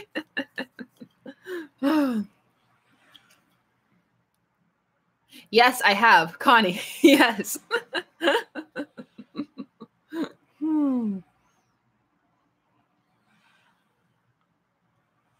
At me. For Bruce. Any opinions on it? It's a ship. That sounds so dismissive, but it's like people ask me a lot about they ask me about ships in general. Like, how do you feel? I'm just like, I like ships. I feel like that kid in Karina where they're eating a box of chocolates and the kids are going through and they're like, I don't like chocolate. And the other kid's like, oh, hazelnut, I love hazelnut. Coconut, I love coconut. This cream, I love cream. Like, that's me with ships. I'm just like, yeah, ships. Like, I like them. I would talk about pretty much any ship. Like, I don't know, like an opinion like this. Like, I like ships and I think they're all interesting and worth talking about. Do they? What's so good about the stainless straw? Tell me, will it improve my strawing experience?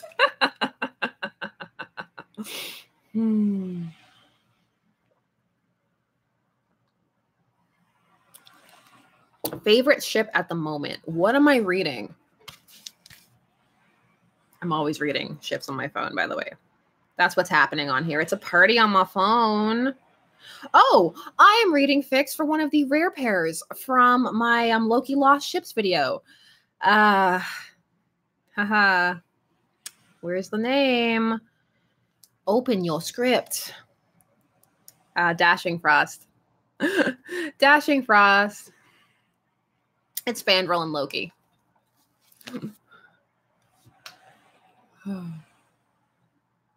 Oh my gosh, Inuyasha. The memories. The memories. That's right, Janet. That's right. Hashtag all ships are valid.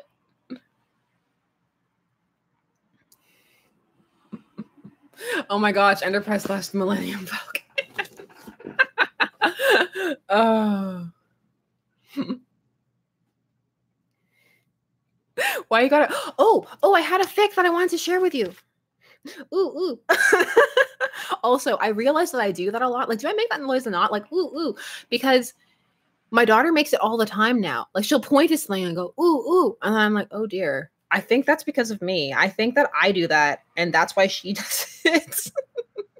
It's horrifying seeing your own habits reflected back at you. It's really like it's something. It's a thing. It was so good. Oh, it was like a wump. It was a wump fic.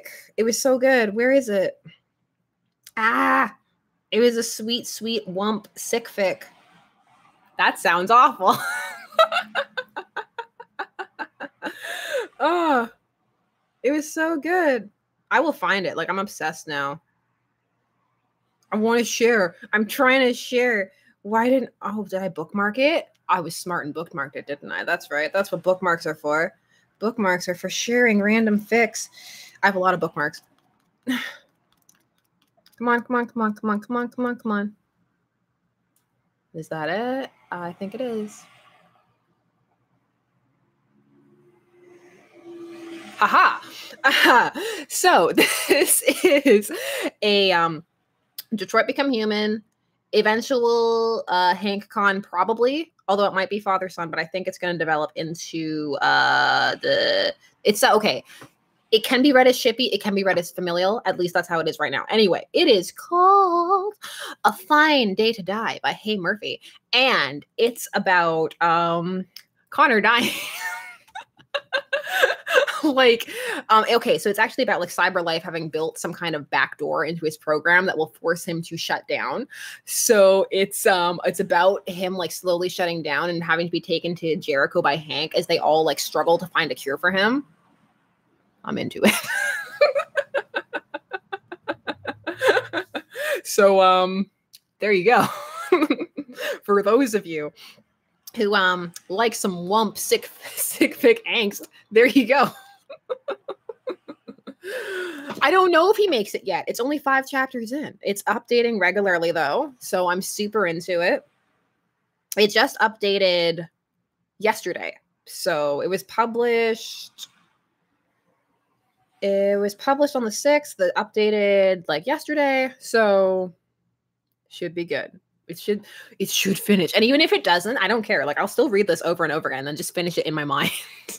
Like Cisco, don't you understand? It's real.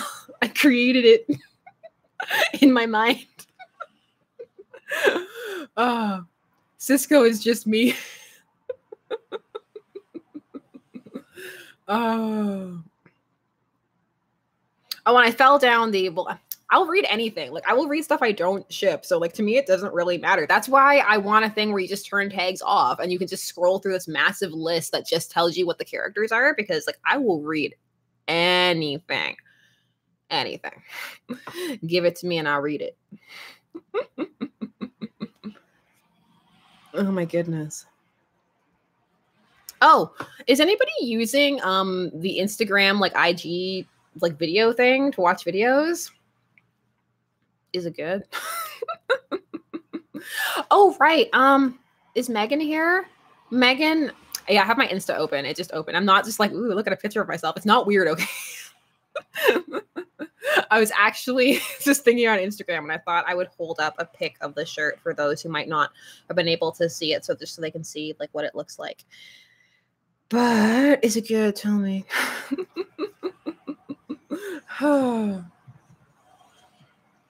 Let me see. I can do this. I'm multitasking. I'm not doing it well though. This is poor multitasking. You chose poorly. Okay. Let me provide some music while I find it.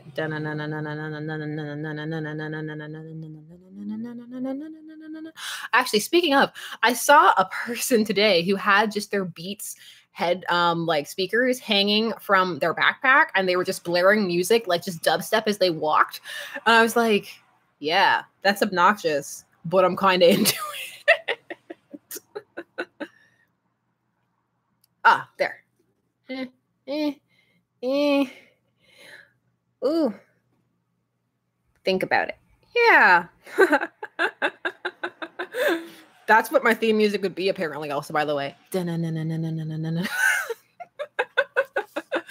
Oh.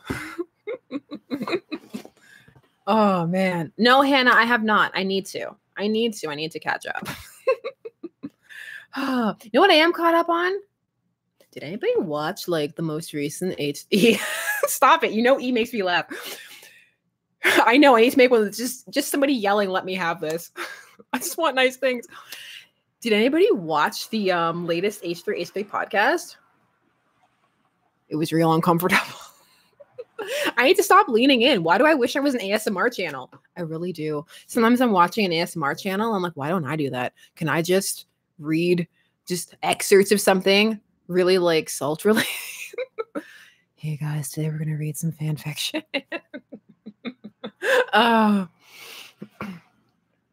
Crinkle paper. Yeah, today we're going to be really soothingly crinkling some paper. They get a special mic though, because some of the things they're making sounds, I'm like, this doesn't make any sounds.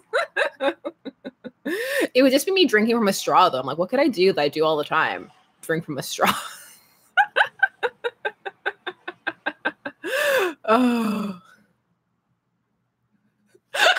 Connie, because ASMR is secretly awesome. There is a time when people used to make fun of it. I'm like, why? You know what? Unless whispering creeps you out, which I totally get because it's like a horror movie trope. Like, will you come play with us? But it cannot, for me, I'm like, it can be really soothing.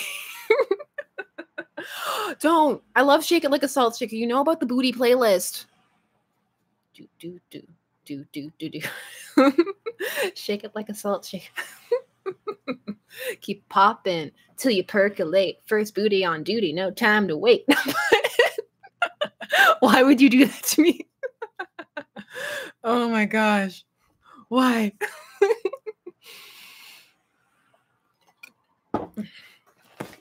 I need to do more I need to do Arrowverse stuff. I really do. Stuff. Anyway. How to say, I don't know. I'm not even gonna say it. Forget it. It doesn't matter. Positivity. Let me see. What are we looking at? There's no need to be shady. Salty is not shady. Stop typing E.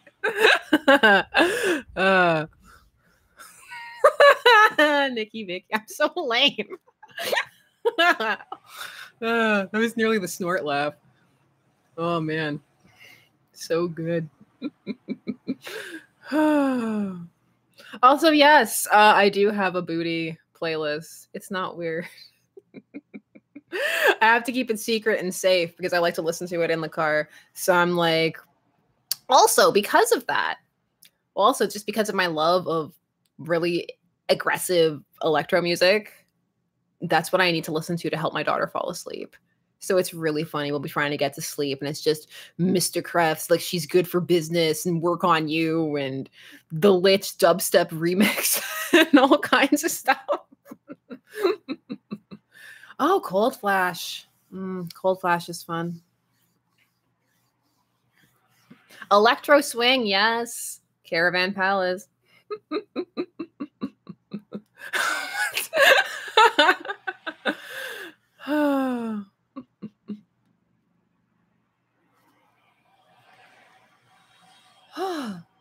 Oliveri would be fun too because then we could also do the comic version as well. I do not. Mr. Shipper does. I do not. I have a bit issues of letting someone pick me up and swing me around, but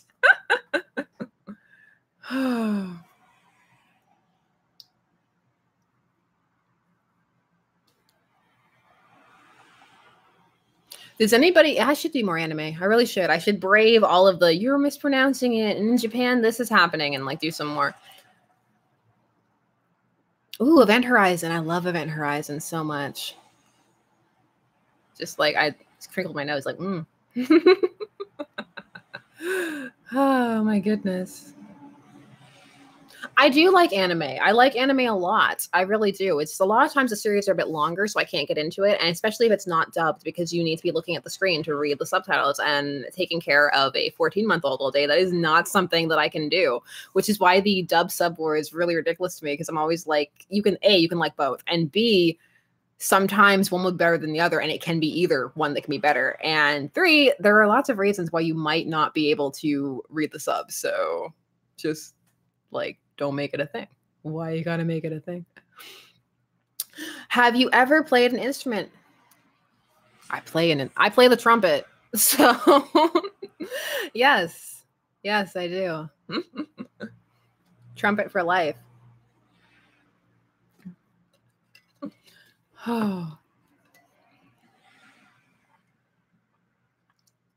Trumpet is a fantastic instrument. The only thing that's really annoying is that as you get older, people drop out and they want you to do more and more solos. And I'm like, no, thank you. No one needs to see me, which is really funny because I'm like here right now, but like, no, seriously, no one needs to see me. I'm not real. Oh, you didn't expect the trumpet? Why? Because my dad plays the trumpet. My dad plays several brass instruments and always has in all the bands he's been in. And trumpet was one of them. And I picked it. I like the trumpet. Like, of all the instruments he plays, the saxophone, the clarinet, the flute, the trumpet, the trombone, I like trumpets the most. No, Connie, I'm not real. It's true. It's all an illusion. This isn't happening. It's all like Channel Zero. You're all sitting there watching a blank screen right now, just static. Oh my goodness. It's true. This is the holodeck. Oh my gosh. I can't wait for holodeck level technology. I will be Barclay. I will never leave. I'm going to have a real problem.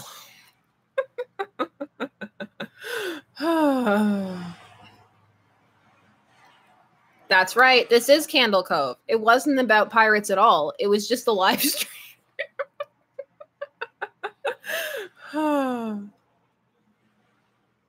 Ooh, that's still to this day one of my favorite insults on Star Trek. You said like Riker, and that reminded me.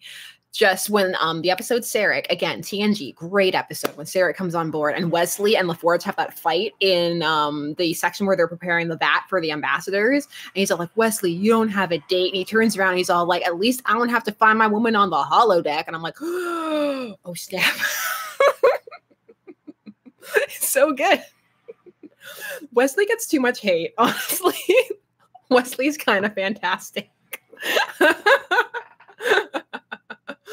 Oh, man. Oh, Data Sass Connor. I like it. That's right. I control the horizontal and the vertical. But none of the others. All the other dimensions are fine. You can move them freely. Oh, it's empty. I'm really sad about that. I thought there was stuff in it, and now I'm sad. I'm very sad. So, I love sci-fi, or sci-fi, as the Sci-Fi Channel now calls it itself. Give me sci-fi movies. Maybe I haven't seen all of them. Tell me. No, Joseph, playing with friends. Kiss him, not me. No, I haven't. I know there's a competitive mode, but like, can't I just play with you guys? That's good. I like playing games with you guys. Other people, ew. Yeah, I am. Yeah, I am familiar. Yeah, we've talked a few times. We follow each other. Ow. Yes, I have started watching that remix. Yes, it's a multiplayer. You can play online with other people because they're like, competition is part of dating and fun. And I'm like, is it though? Is it though? Oh. Ow. I'll need to check that out. Let me write it down.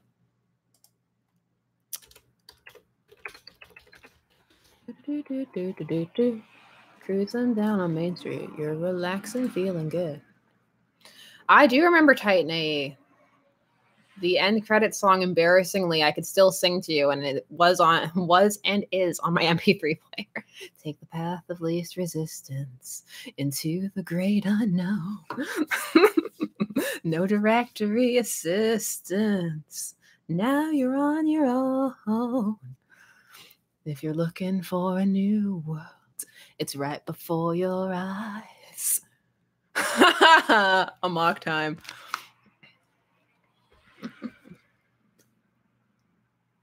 My friend does. I can sing so many like songs from old movies and stuff. It's embarrassing. Also, the songs from Treasure Planet. Super into it. Super into like 90s. What was that? What kind of rock is that? It's not emo rock. Like Goo Goo Dolls. Oh, like the Goo Goo Dolls.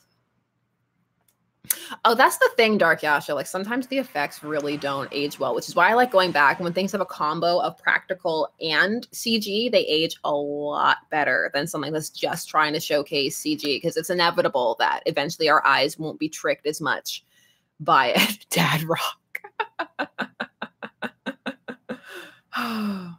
I loved Treasure Planet. Like, just Treasure Island is one of my favorite stories and always has been. Like, I read it so many times growing up. I have a special illustrated version that I kept so that I can eventually read it to my daughter, because it's just one of my favorite books ever. And I've seen pretty much every adaptation.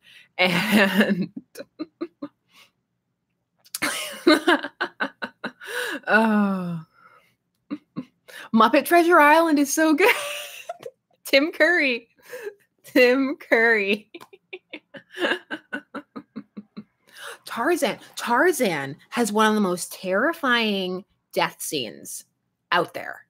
It like, do you remember the death scene at the end of Tarzan? It's terrifying. Like someone broke a whole celery to make that happen. We've got cabin fever and we're all going mad. The hanging. Yeah, the hanging where he just like slowly hangs and they act like the crunch sound. It's not the hanging itself, it's the crunch sound as he's hanged. Also, it's hanged. I hate when people conform to people's grammar standards of now where they don't understand that the conjugation is hanged and they say he was hung. No, he wasn't hung. He was hanged. I'm so triggered. I'm such a grammar nerd. It's so bad. Oh. Exactly. Hung is for objects. Hanged is for people. Oh. That's right. Coats are hung. You were hanged. Oh, Joseph. That's good. That's good. I like it. That's a good pun. And that's good. Don't get hung up on it. I like it.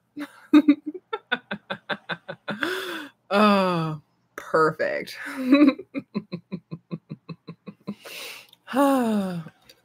It's just one of those things. Like, do you ever have one of those silly like pet peeves that no one else cares about and it's not impacting anybody's life, but it just makes you sad? Like hanged is one of them. The fact that they don't teach cursive is another. I'm like, this in no way impacts my life or anybody else's life really at the end of the day.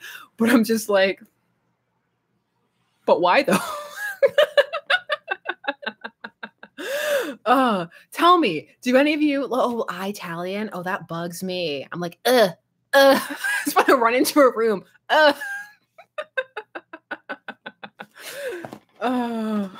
Yeah, he was hung has very different connotations. Thank you. There was a whole series called Hung. Does anybody remember that? Cursive helps me write. Yeah, it does. It helps you write way faster and you get way less carpal tunnel doing it because it's all linked and flourished. I have this here, like I'm going to demonstrate. Like now we're going to demonstrate some cursive, children. Oh, like anyways, like as a sequitur, like anyways. Yeah, share your word pet peeves. Just share them. Let's get irritated.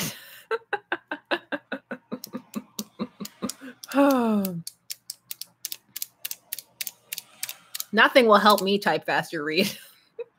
I'm still two-fingering it because they only spent a week on the secretary method at my school and I never picked it up and I missed a couple of days and now 2 fingers for life. Doesn't matter. I'm the fastest 2 fingers in the West. Oh, then and your. Yeah, that too. Ooh, another one for me is when people confuse shameful and shameless and they switch them. And I'm like, no. Just me. No.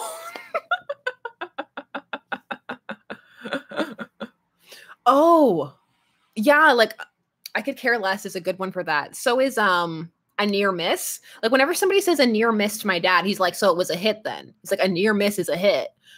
You know?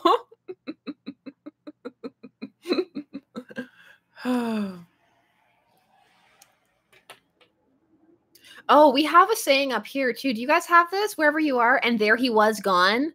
We have that. Not a lot of people say it, but enough people do. And there he was gone. It's just, it's awkward.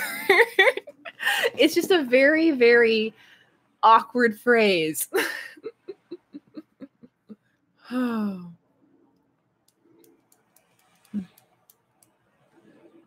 quiet in place of quiet. Yeah, when people transpose the letters between them.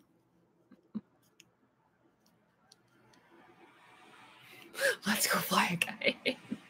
Not that. And then he was gone would make sense. And there he was gone. So it's supposed to be like you turned around and he was gone, basically. But and there he was hung. Oh, man. It's just one of those, like, It's kind of like that one joke on the Venture Brothers about that phrase that's grammatically correct, but nobody says. They say, is this them? But it's, are these they? But nobody says that. Are these they?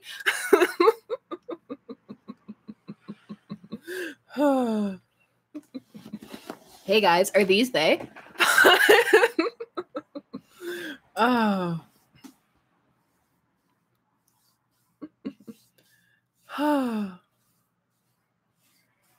Honestly, like transposing and stuff, it happens. It happens to all of us. Like, we all do it. Like, that's the thing. Like, no one's above it. Like, everybody does it. I didn't realize how much I did it until my daughter turned off my autocorrect on my phone. And I was like, what have I been doing all of this time, having to go back and physically correct it? I didn't realize how much I was relying on the autocorrect at that point. It's just like, oh, I'm glad I didn't turn it back on, because I was like, you know what? I need to get back into the habit of typing correctly. Because it's not happening right now. It's not happening right now. Can I tell you, Niche, that I kind of wish that's where Peter Parker worked?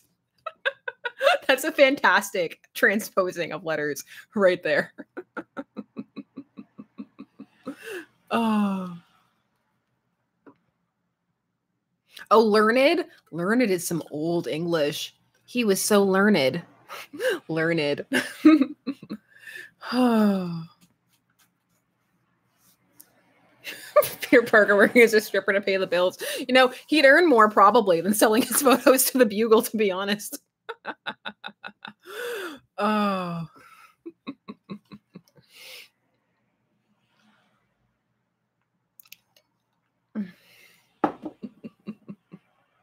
Thou art learned. Sometimes I use older English words and people think I'm being pretentious, but I'm just like, I don't know. Sometimes they slip out, and I've read a lot and I like them, like hence. Like sometimes I'll be talking and be like, hence, henceforth. And I'm like, I'm not trying to be obnoxious. I just like these words. Oh. Ooh, Michael J. Fox. Yes, I'm still on the Fan Expo site. Oh, ooh, attractions. If I go again, people will probably think I'm cosplaying again. That happened the one year where someone asked to take a picture with me, but then they were like, oh, you're not cosplaying. Because I had pink hair at the time. Ooh, family lounge. Fun for the entire family. All of us. Toronto's greatest lineup of YouTubers ever. Ooh. Oh, yeah, yeah. Yeah, those are the Toronto peeps. Makes sense. You can say it both ways, Connie. Like, I've run into that dilemma a couple of times, and it's both. You can say it both ways. People get really, like, hung up on it, but I'm like, it's either. And it's really hard, especially in Canada, where sometimes you're stuck in between, like, the British and the American pronunciation of things, and it's just, like, you're in there. Antiquated is a great word. I love antiquated. That's so good. Good night, Timothy. I'll try to go to Fan Expo. I'll try. Like, I would actually like to go. I know Mr. Shipper would like to go too. I do live in Canada. I live in Ontario. I would like to go.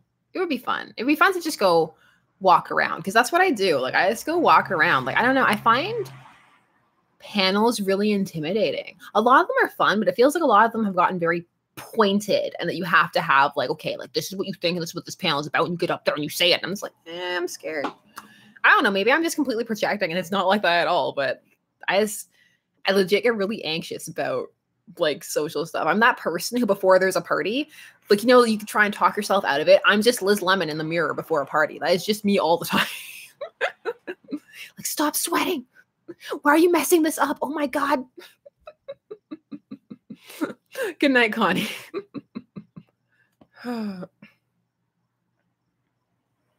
Oh yeah, like up here, Joey, we spell center the French way. Like, we spell it centre.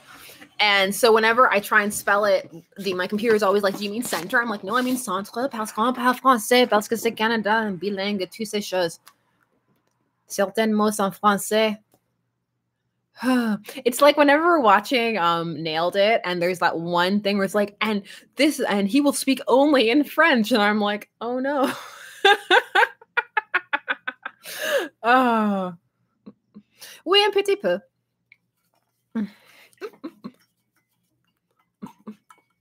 Ça fait des années, mais j'ai pas encore parlé. Mais écrire, c'est une complètement différente histoire. Uh, I can only count a tiny bit in German. I love learning languages. Actually, the next one I'm probably going to learn is Japanese, like pretty good with the Spanish, like really good at reading the Spanish. Like when people leave comments in Spanish, like I can just kind of go through it and that's fine. I really, really like Japanese though, and I want to pick it up. I want that to be the next language that I learn. Like German's up there too, but it's just I would like to be able to just listen to anime in Japanese. I think that would be really neat.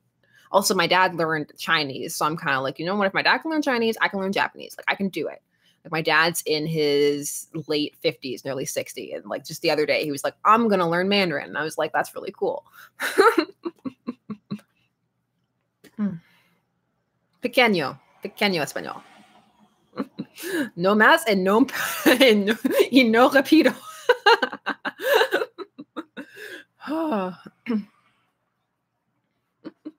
Good night, Luna. I love languages so much, and I want to teach my daughter. I need to stop doing that to the cup, and I want to teach my daughter like a lot of languages too. No Italiano, but like I feel like I could pick it up. Like a lot of the Latin-based languages, some of the words are a bit more interchangeable, and they're easier to learn. Especially like when I'm listening to my dad's Chinese tapes, I'm like, this is very different. Like this takes a while. But it's cool because sometimes my dad will like be able to pick words out here and there, and he's like, they're talking about this. It's just on the bus listening to people's conversations. Oh. I'm really partial to those instructional CD-ROMs. It sounds so old. Like those instructional CD-ROMs and kits. Actually, that's how I learned the newer languages. Like I was in French immersion, so I just learned French from when I was really little. But for the newer stuff, I learned it from like the CDs and stuff like that. And like that's how my husband learned Arabic too. So we're just super into languages. Good night, wise girl. I love learning. I think it's always great to be learning something, no matter what it is, improving yourself. I don't care if it's languages, science, or even keeping up with the latest, cultural theory articles, be they about shipping or just sociology and stuff. I always think that learning is so fantastic.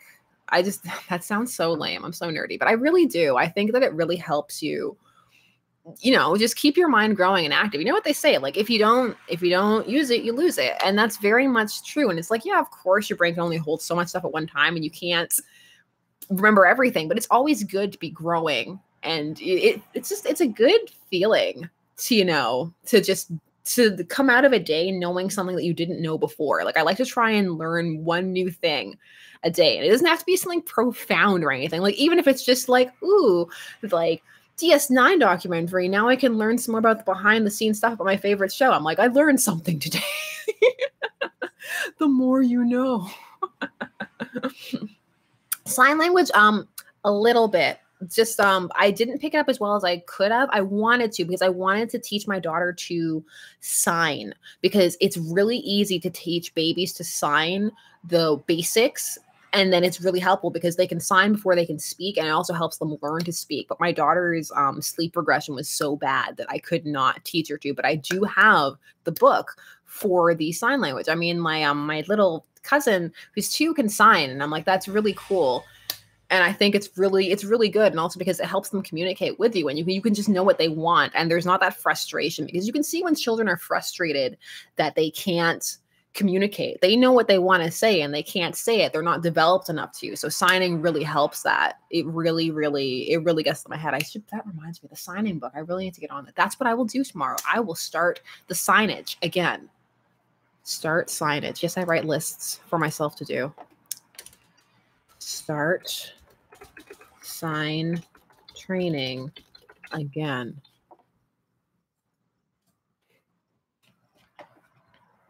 This is how I remember things. Oh my goodness. Yeah, Jamie, I also like learning across a variety of different fields too, because I think it's important, because if you focus your studies on one area, it can be very easy to fall down that hole and lock yourself into one way of thinking. And I see that happen a lot. And it's really easy to get locked into one worldview that way. And for me, at least, that's not something I ever want to do. Like, I always want to leave myself open to multiple different concepts and ideas. And I even like I said earlier, I like pushing those boundaries of stuff that makes me feel uncomfortable. I like examining, like, why do I feel this way? What is this? Like, is it actually something that's wrong, or is this something that's triggered in me? Like, I'm very intrigued, because just because something upsets me doesn't mean that it necessarily inherently is wrong. So it's interesting. I like to keep myself open like that. And lots of people make fun of that, especially people who study philosophy. A lot of people I've noticed make fun of them a lot. They're all like, oh, did you study philosophy? Because we all know that actually this is really problematic. And I'm like, there are so many different ways to view the world. Like, don't judge people and shut them down like that. Talk to floor. I don't know. I'm not sure, honestly. Like, normally if I like an artist, Ape Man, I see that they do commissions, I just ask them. But I don't have like a specific place where I go. No. Oh, is it already 11? Wow. I'll probably stay on for maybe about 15 more.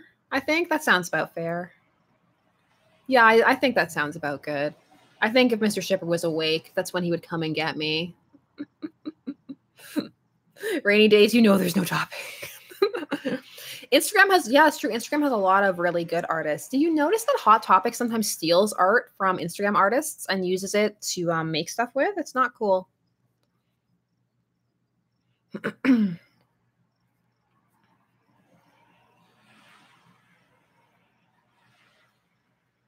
Mythology. I love mythology. I have this great mythology book I had to rescue for my little brother because I left it at my old house and he had it. And I was like, this is mine. And he was like, you left it here, finders keepers. And I was like, there's an inscription in the front written to me for my birthday. He's like, you left it here. Guess you didn't care about it. I was like, give it back to me. I love that even though we're now 20 and 28, we will forever be like we were when we were like, when I was a teen and he was a kid. We will never grow out of that dynamic. Finders keepers, you left it at my house. Oh man. No, and it's my fault too. In my head, when I look at him, he's 8. And I'm like, you're so old now, but I just look at you and see an 8-year-old. And I will always see an 8-year-old. It's so bad. He hates it. Janet Norse mythology. That's always been my fave. I love Norse so much. Like I've all of them. Like I've gone through all of them, but Norse is definitely the one that I like the most. Greek's fun too. They're all fun. I just love mythology in general.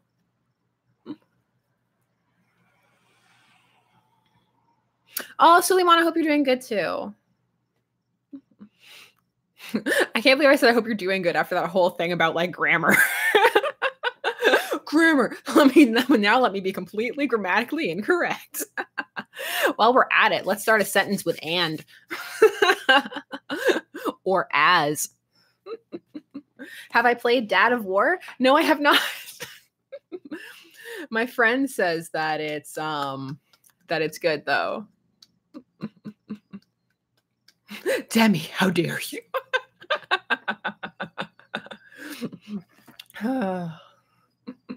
Yeah, as you all may know, Dad of Boy. Oh my goodness.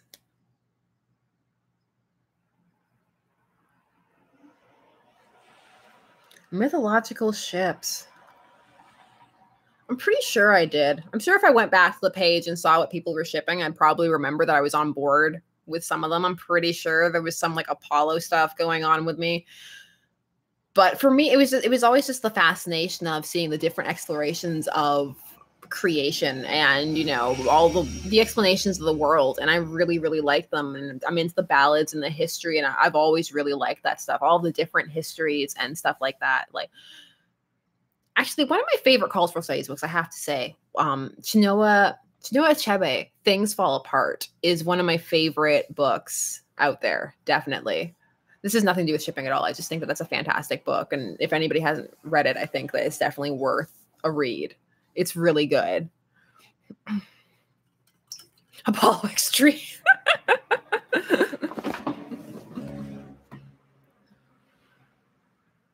Socrates / Plato. It doesn't surprise me that that's a thing. I haven't finished the trilogy. I really should. I read that for my post-colonial studies class. Also, okay, so I did cultural studies as a major. And what I think that's interesting is that nobody ever really talks about is the fact that there is an inherent power structure in the way you have to formulate your opinions in those classes, because the teacher has a very clear stance and they make that obvious when they're teaching it to you. And so it's very difficult to present a paper from an alternate stance and get a good grade, because people are human and they have a very hard time grading something that they disagree with inherently. It's human nature. And so it's almost like you have to agree in order to get a good grade. And I saw that happen a lot, like people just faking it to make it. And I'm like, that's actually a problem, because then people take a lot of these things and I'm like, see, this entire class shared this opinion. And I'm like, but did they? Because they had to get that grade. And so then it's almost like you're training everybody that they have to think this certain way to pass in the course. So it's really interesting. Yeah, that happens in English a lot too. It happened to my mom. It's one of my favorite stories. My mom did a book report when she was in college and she hated it. And so she wrote this thing about it. It was trite. The plot was terrible, problematic, like all of that stuff, right? And it was one of the teacher's favorite books and she failed. And from there on, she couldn't get a good grade. And she was crying, because my mom was one of those people who was like A's all the time. Like before she emigrated to Canada, she had never gotten a C. Like these were her first bad grades ever. And she was freaking out. And so my father, like she had a new paper and she was like, this book is terrible. And I can't write anything good about it. It's awful. And so my dad, he was like, I got this. So he stayed up all night. He brought the book to work. He read the book. He stayed up all night and he wrote the paper, and he wrote like this ridiculous, like sycophant paper. He was like, this is the best book of all time. And she got an A. And from that point on, she got A's throughout the class. And I was just like, it's because the teacher just wanted to hear what they wanted to hear. You know, and that happens a lot. That happens a lot in classes. And I saw that. And so it made it very like, take what you hear there with a grain of salt, because some people are just writing what they need to write to get through the class and to avoid trouble. Because this happened a lot too in my racial classes. People who came from philosophy majors were crossing. They were annihilated. They just stopped speaking. Oh my God. Oh, where was my mom from? Guyana. My mom came from Guyana. Yeah, I know. Like my parents were honestly always my relationship goals. Like they were so sweet all of the time. Such nerds together. Adorable. Oh man. Like their meeting stories and their first date stories and stuff were always like, oh, my life. I want that. Oh. I do need to do Tomko or anything from Star versus the Forces of the Universe. It's true, Promo. They do. Like, they should encourage actual critical thinking. Critical thinking is a very important skill, and that's why it's so important to be allowed to analyze dissenting opinions. Because if you can't, then you can't really critically think. So, like, if all you can analyze is your own opinion, joking because it's late, then that's not a true analysis. You have to challenge yourself. I'm a firm believer in that. I was reading an article today about whether education should have trigger warnings and if people should be excused from certain topics like history and stuff like that. And I'm like, the idea of censoring education is frightening to me. to be honest. Like, I know we're getting a bit deep here, and I know that makes a lot of people very uncomfortable. I see people dropping off like, nope, I'm out. But honestly, just to be fair, like, I won't get any deeper into it than that, but it does make me uncomfortable. Yes, of course I'm gonna do the Doctor and the Master. You know it. You know we gotta do the Doctor and the Master, 100%.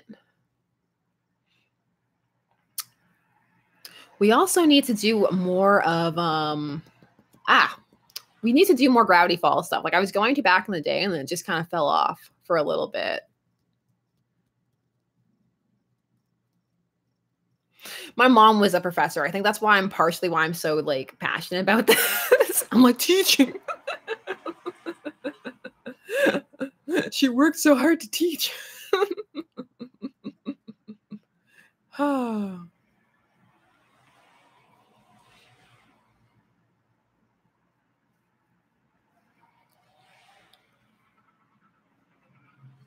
Miss Frizzle of shipping.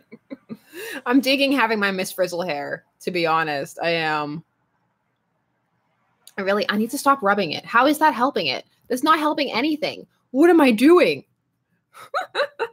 That's not helpful in the slightest. Oh yeah, no, like I said, I keep saying, like, I need to go back to the Arrowverse, and I do need to do the Reverse Falls. Reverse Falls is a fascinating headcanon. It was actually one of the first ones on my headcanon theater list. And like I said, when I did the giant like cursive list of things that was on there, it was just also, this was also just to remind me of stuff that I had forgotten about. That I was like, right, that was the thing. Because I promised this year too was the year that I was going to go back and do all of the stuff that I had promised. Because I have this problem where I'm like, I'm going to do this. And I have full intentions of doing it like the next day. And then stuff happens. And so I'm like, okay, I need to write down what I said I would do so that I can do it. Like, somebody messaged me the other day and they were like, when's the Winter Iron video? And I was like, oh, shoot.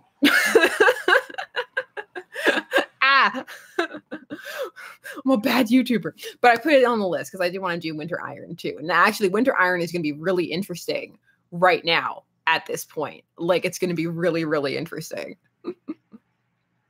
Reverse Falls is this really fascinating headcanon wherein the structure and the protagonists are reversed, and the Pine Twins are evil.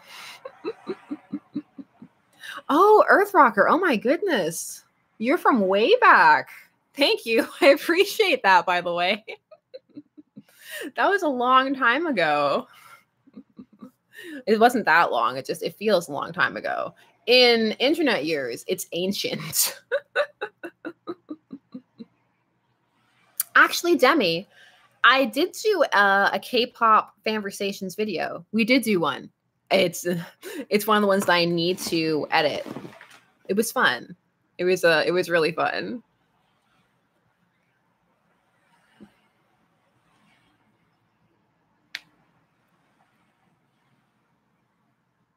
Oh, thank you, Earthrocker. That's sweet.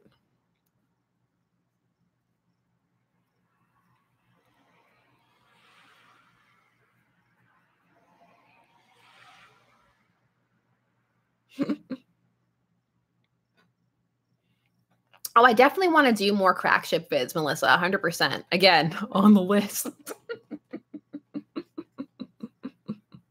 At some point in my life, there will be more time and I will be able to produce more frequently. Like I keep saying on these, one day I will be Tati in terms of how much I produce.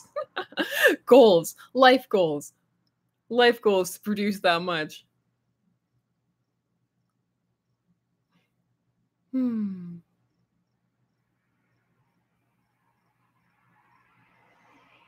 That's right. Matt the Radar Text. That's Clan Techie.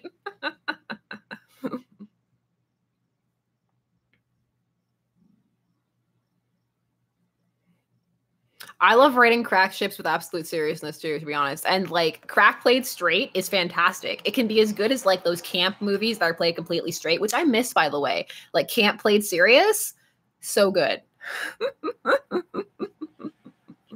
Oh. Tati is goals in general, unless she's releasing supplements. I'm not saying anything bad about supplements or anything. Like, do what you want to do with your body and do your research and all that stuff. It's just like that launch.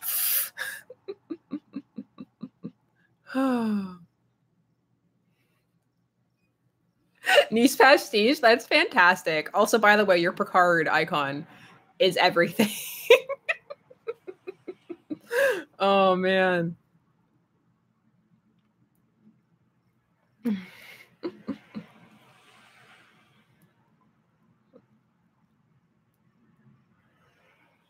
I should have told y'all that the tea was Earl Grey, because sometimes I just do that so I can feel more Picard-like in my day-to-day life.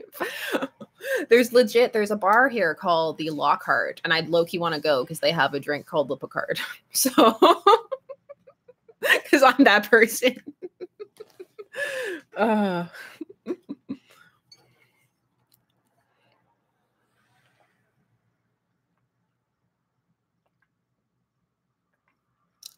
All right, we'll go till 11:30, I think.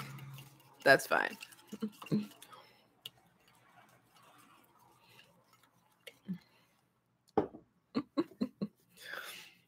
Like, yeah, if in my life I can make like a sweet, sweet Picard speech, then it'll all be worth it.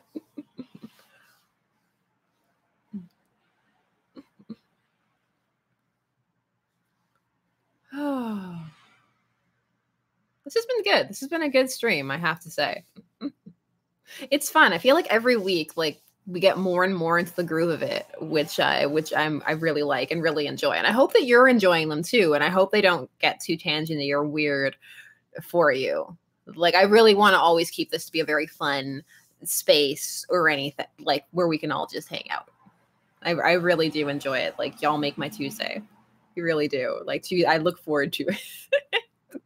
I'm like, yay, it's Tuesday. That means I get to talk to my peeps.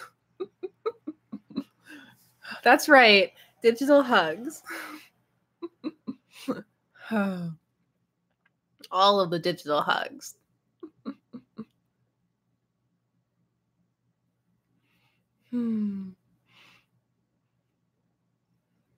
Yes, Rita, it is. Please do. It's 100% fine. It really is. I am like, okay, I'm gonna get self-indulgent for a minute. I really feel like the channel has started to come into its own. I really feel like it's starting to reflect the way I always wanted it to be. Like I low-key mentioned last time, I always wanted it to be a really eclectic mix of all different types of fandom. I wanted it to be, you know, the zany and the kind of like, you know, the sillier, the like more ludicrous, the crack ships, just the fun, zany side of shipping. And I also wanted it to be the interesting analytical side of shipping, looking at all of the issues and looking at the way they impact things and looking about how different people feel about it. And I also wanted it to be just like a random place where you could watch streams and do all kinds of stuff. Basically, I wanted it to reflect what fandom is for me, which is all of those things at the same time. So I finally think that the channel is coming together in that way.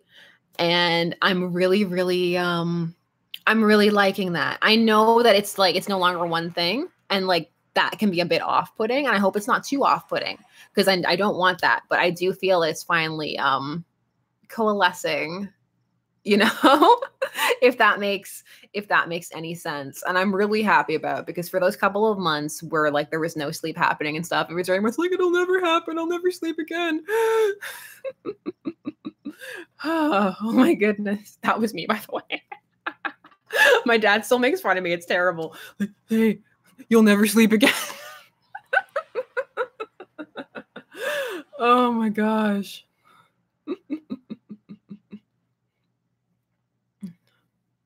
So yeah, like I get sentimental about it sometimes. Like, and again, I know this is a trope. Like I feel like this is a trope that YouTubers say.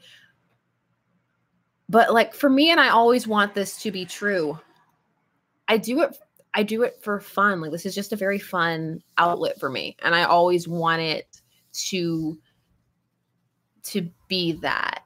Like there's a phrase in the Internet Famous book where the main character calls what she does funployment. And I really enjoy that turn of phrase. I'm like, you know what? That's a very good way to put it. And I'm like, I always want it to be that. And I always want it to feel like that for you as well. Like a very fun, I know the word safe space gets maligned a lot, and I don't think that that's actually fair because, like Nice Pastis was saying earlier, like it is good to have. I don't think it's good to cut yourself off from things, but I do think it is good to know what you're getting into, and to potentially have stuff that lets you know what you're getting into is good as well. But I always just want this to be like a space where everything like kind of is and can be and can happen. And yeah, the rambling is real. It's very real. I don't know, I've just been musy and ponderous lately, you know? And I always want it to be a space where lots of different things can be discussed. Like, just because people don't agree on things, I really don't think that that means that discussion needs to end. And I don't think that that means that the person you don't agree with is a terrible person. It really doesn't. You know, like you can both have come by your views completely honestly. I don't know. Why did I end up with an evil laugh? Oh my goodness. Like, oh, we can all get along. Blah. I even unfocused. That's how evil that laugh was. It's still happening. No. I know, 8-Man. I am a witch. Do you hear they're remaking The Witches, by the way? Roald Dahl. I'm still not over the fact that that's how you pronounce his name. Oh, man. Oh, man.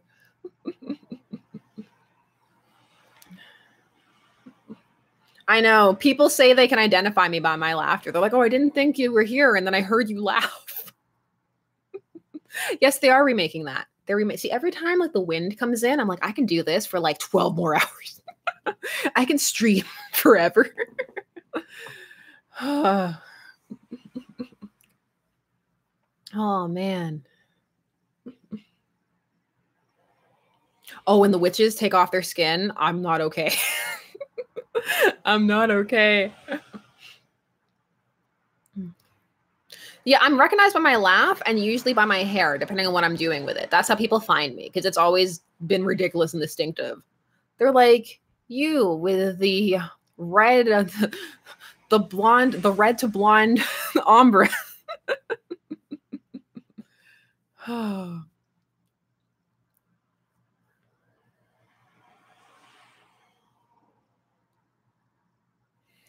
Okay, it's a new peel off masks.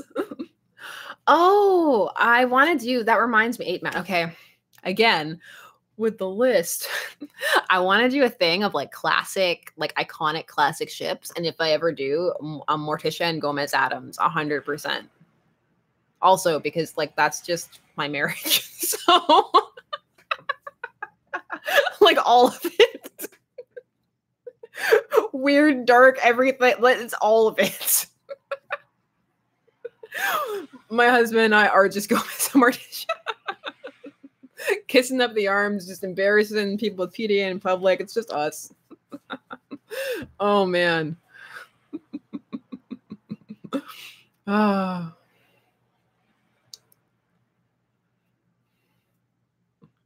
I really like how Morticia and Gomez, like, they really changed the game for what marriage could be depicted as, and it's really fascinating. It's really, really fast, and I always appreciate that. I'm always here for positive depictions of marriage, which even in this day and age we still do not have a good representation on. Like, I would love to see like way more diverse marriages and like way better depictions of them as well. Oh my gosh. But it feels like a lot of times, like if you're not writing it like a soap opera, like you're about to cheat on each other or break up every 2 seconds, like no one knows what to write.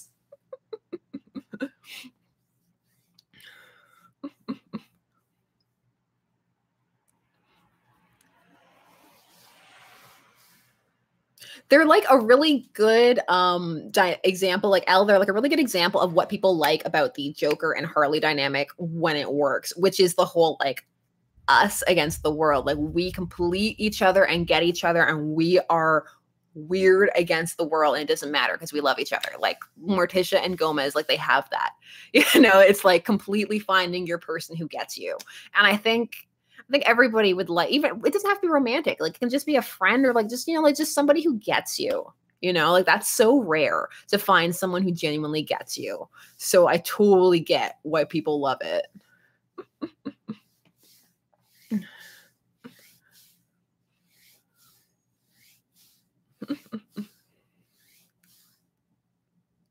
Oh my gosh, Niche, I would watch that. I would watch that right now. Somebody make that. Oh man.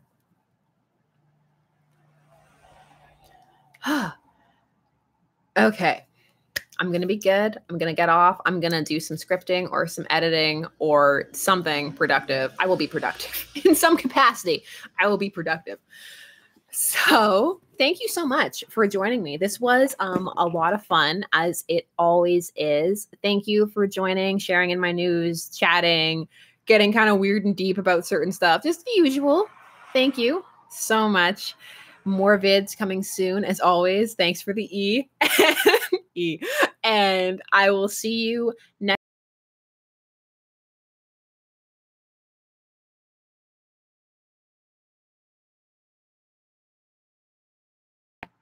Good night.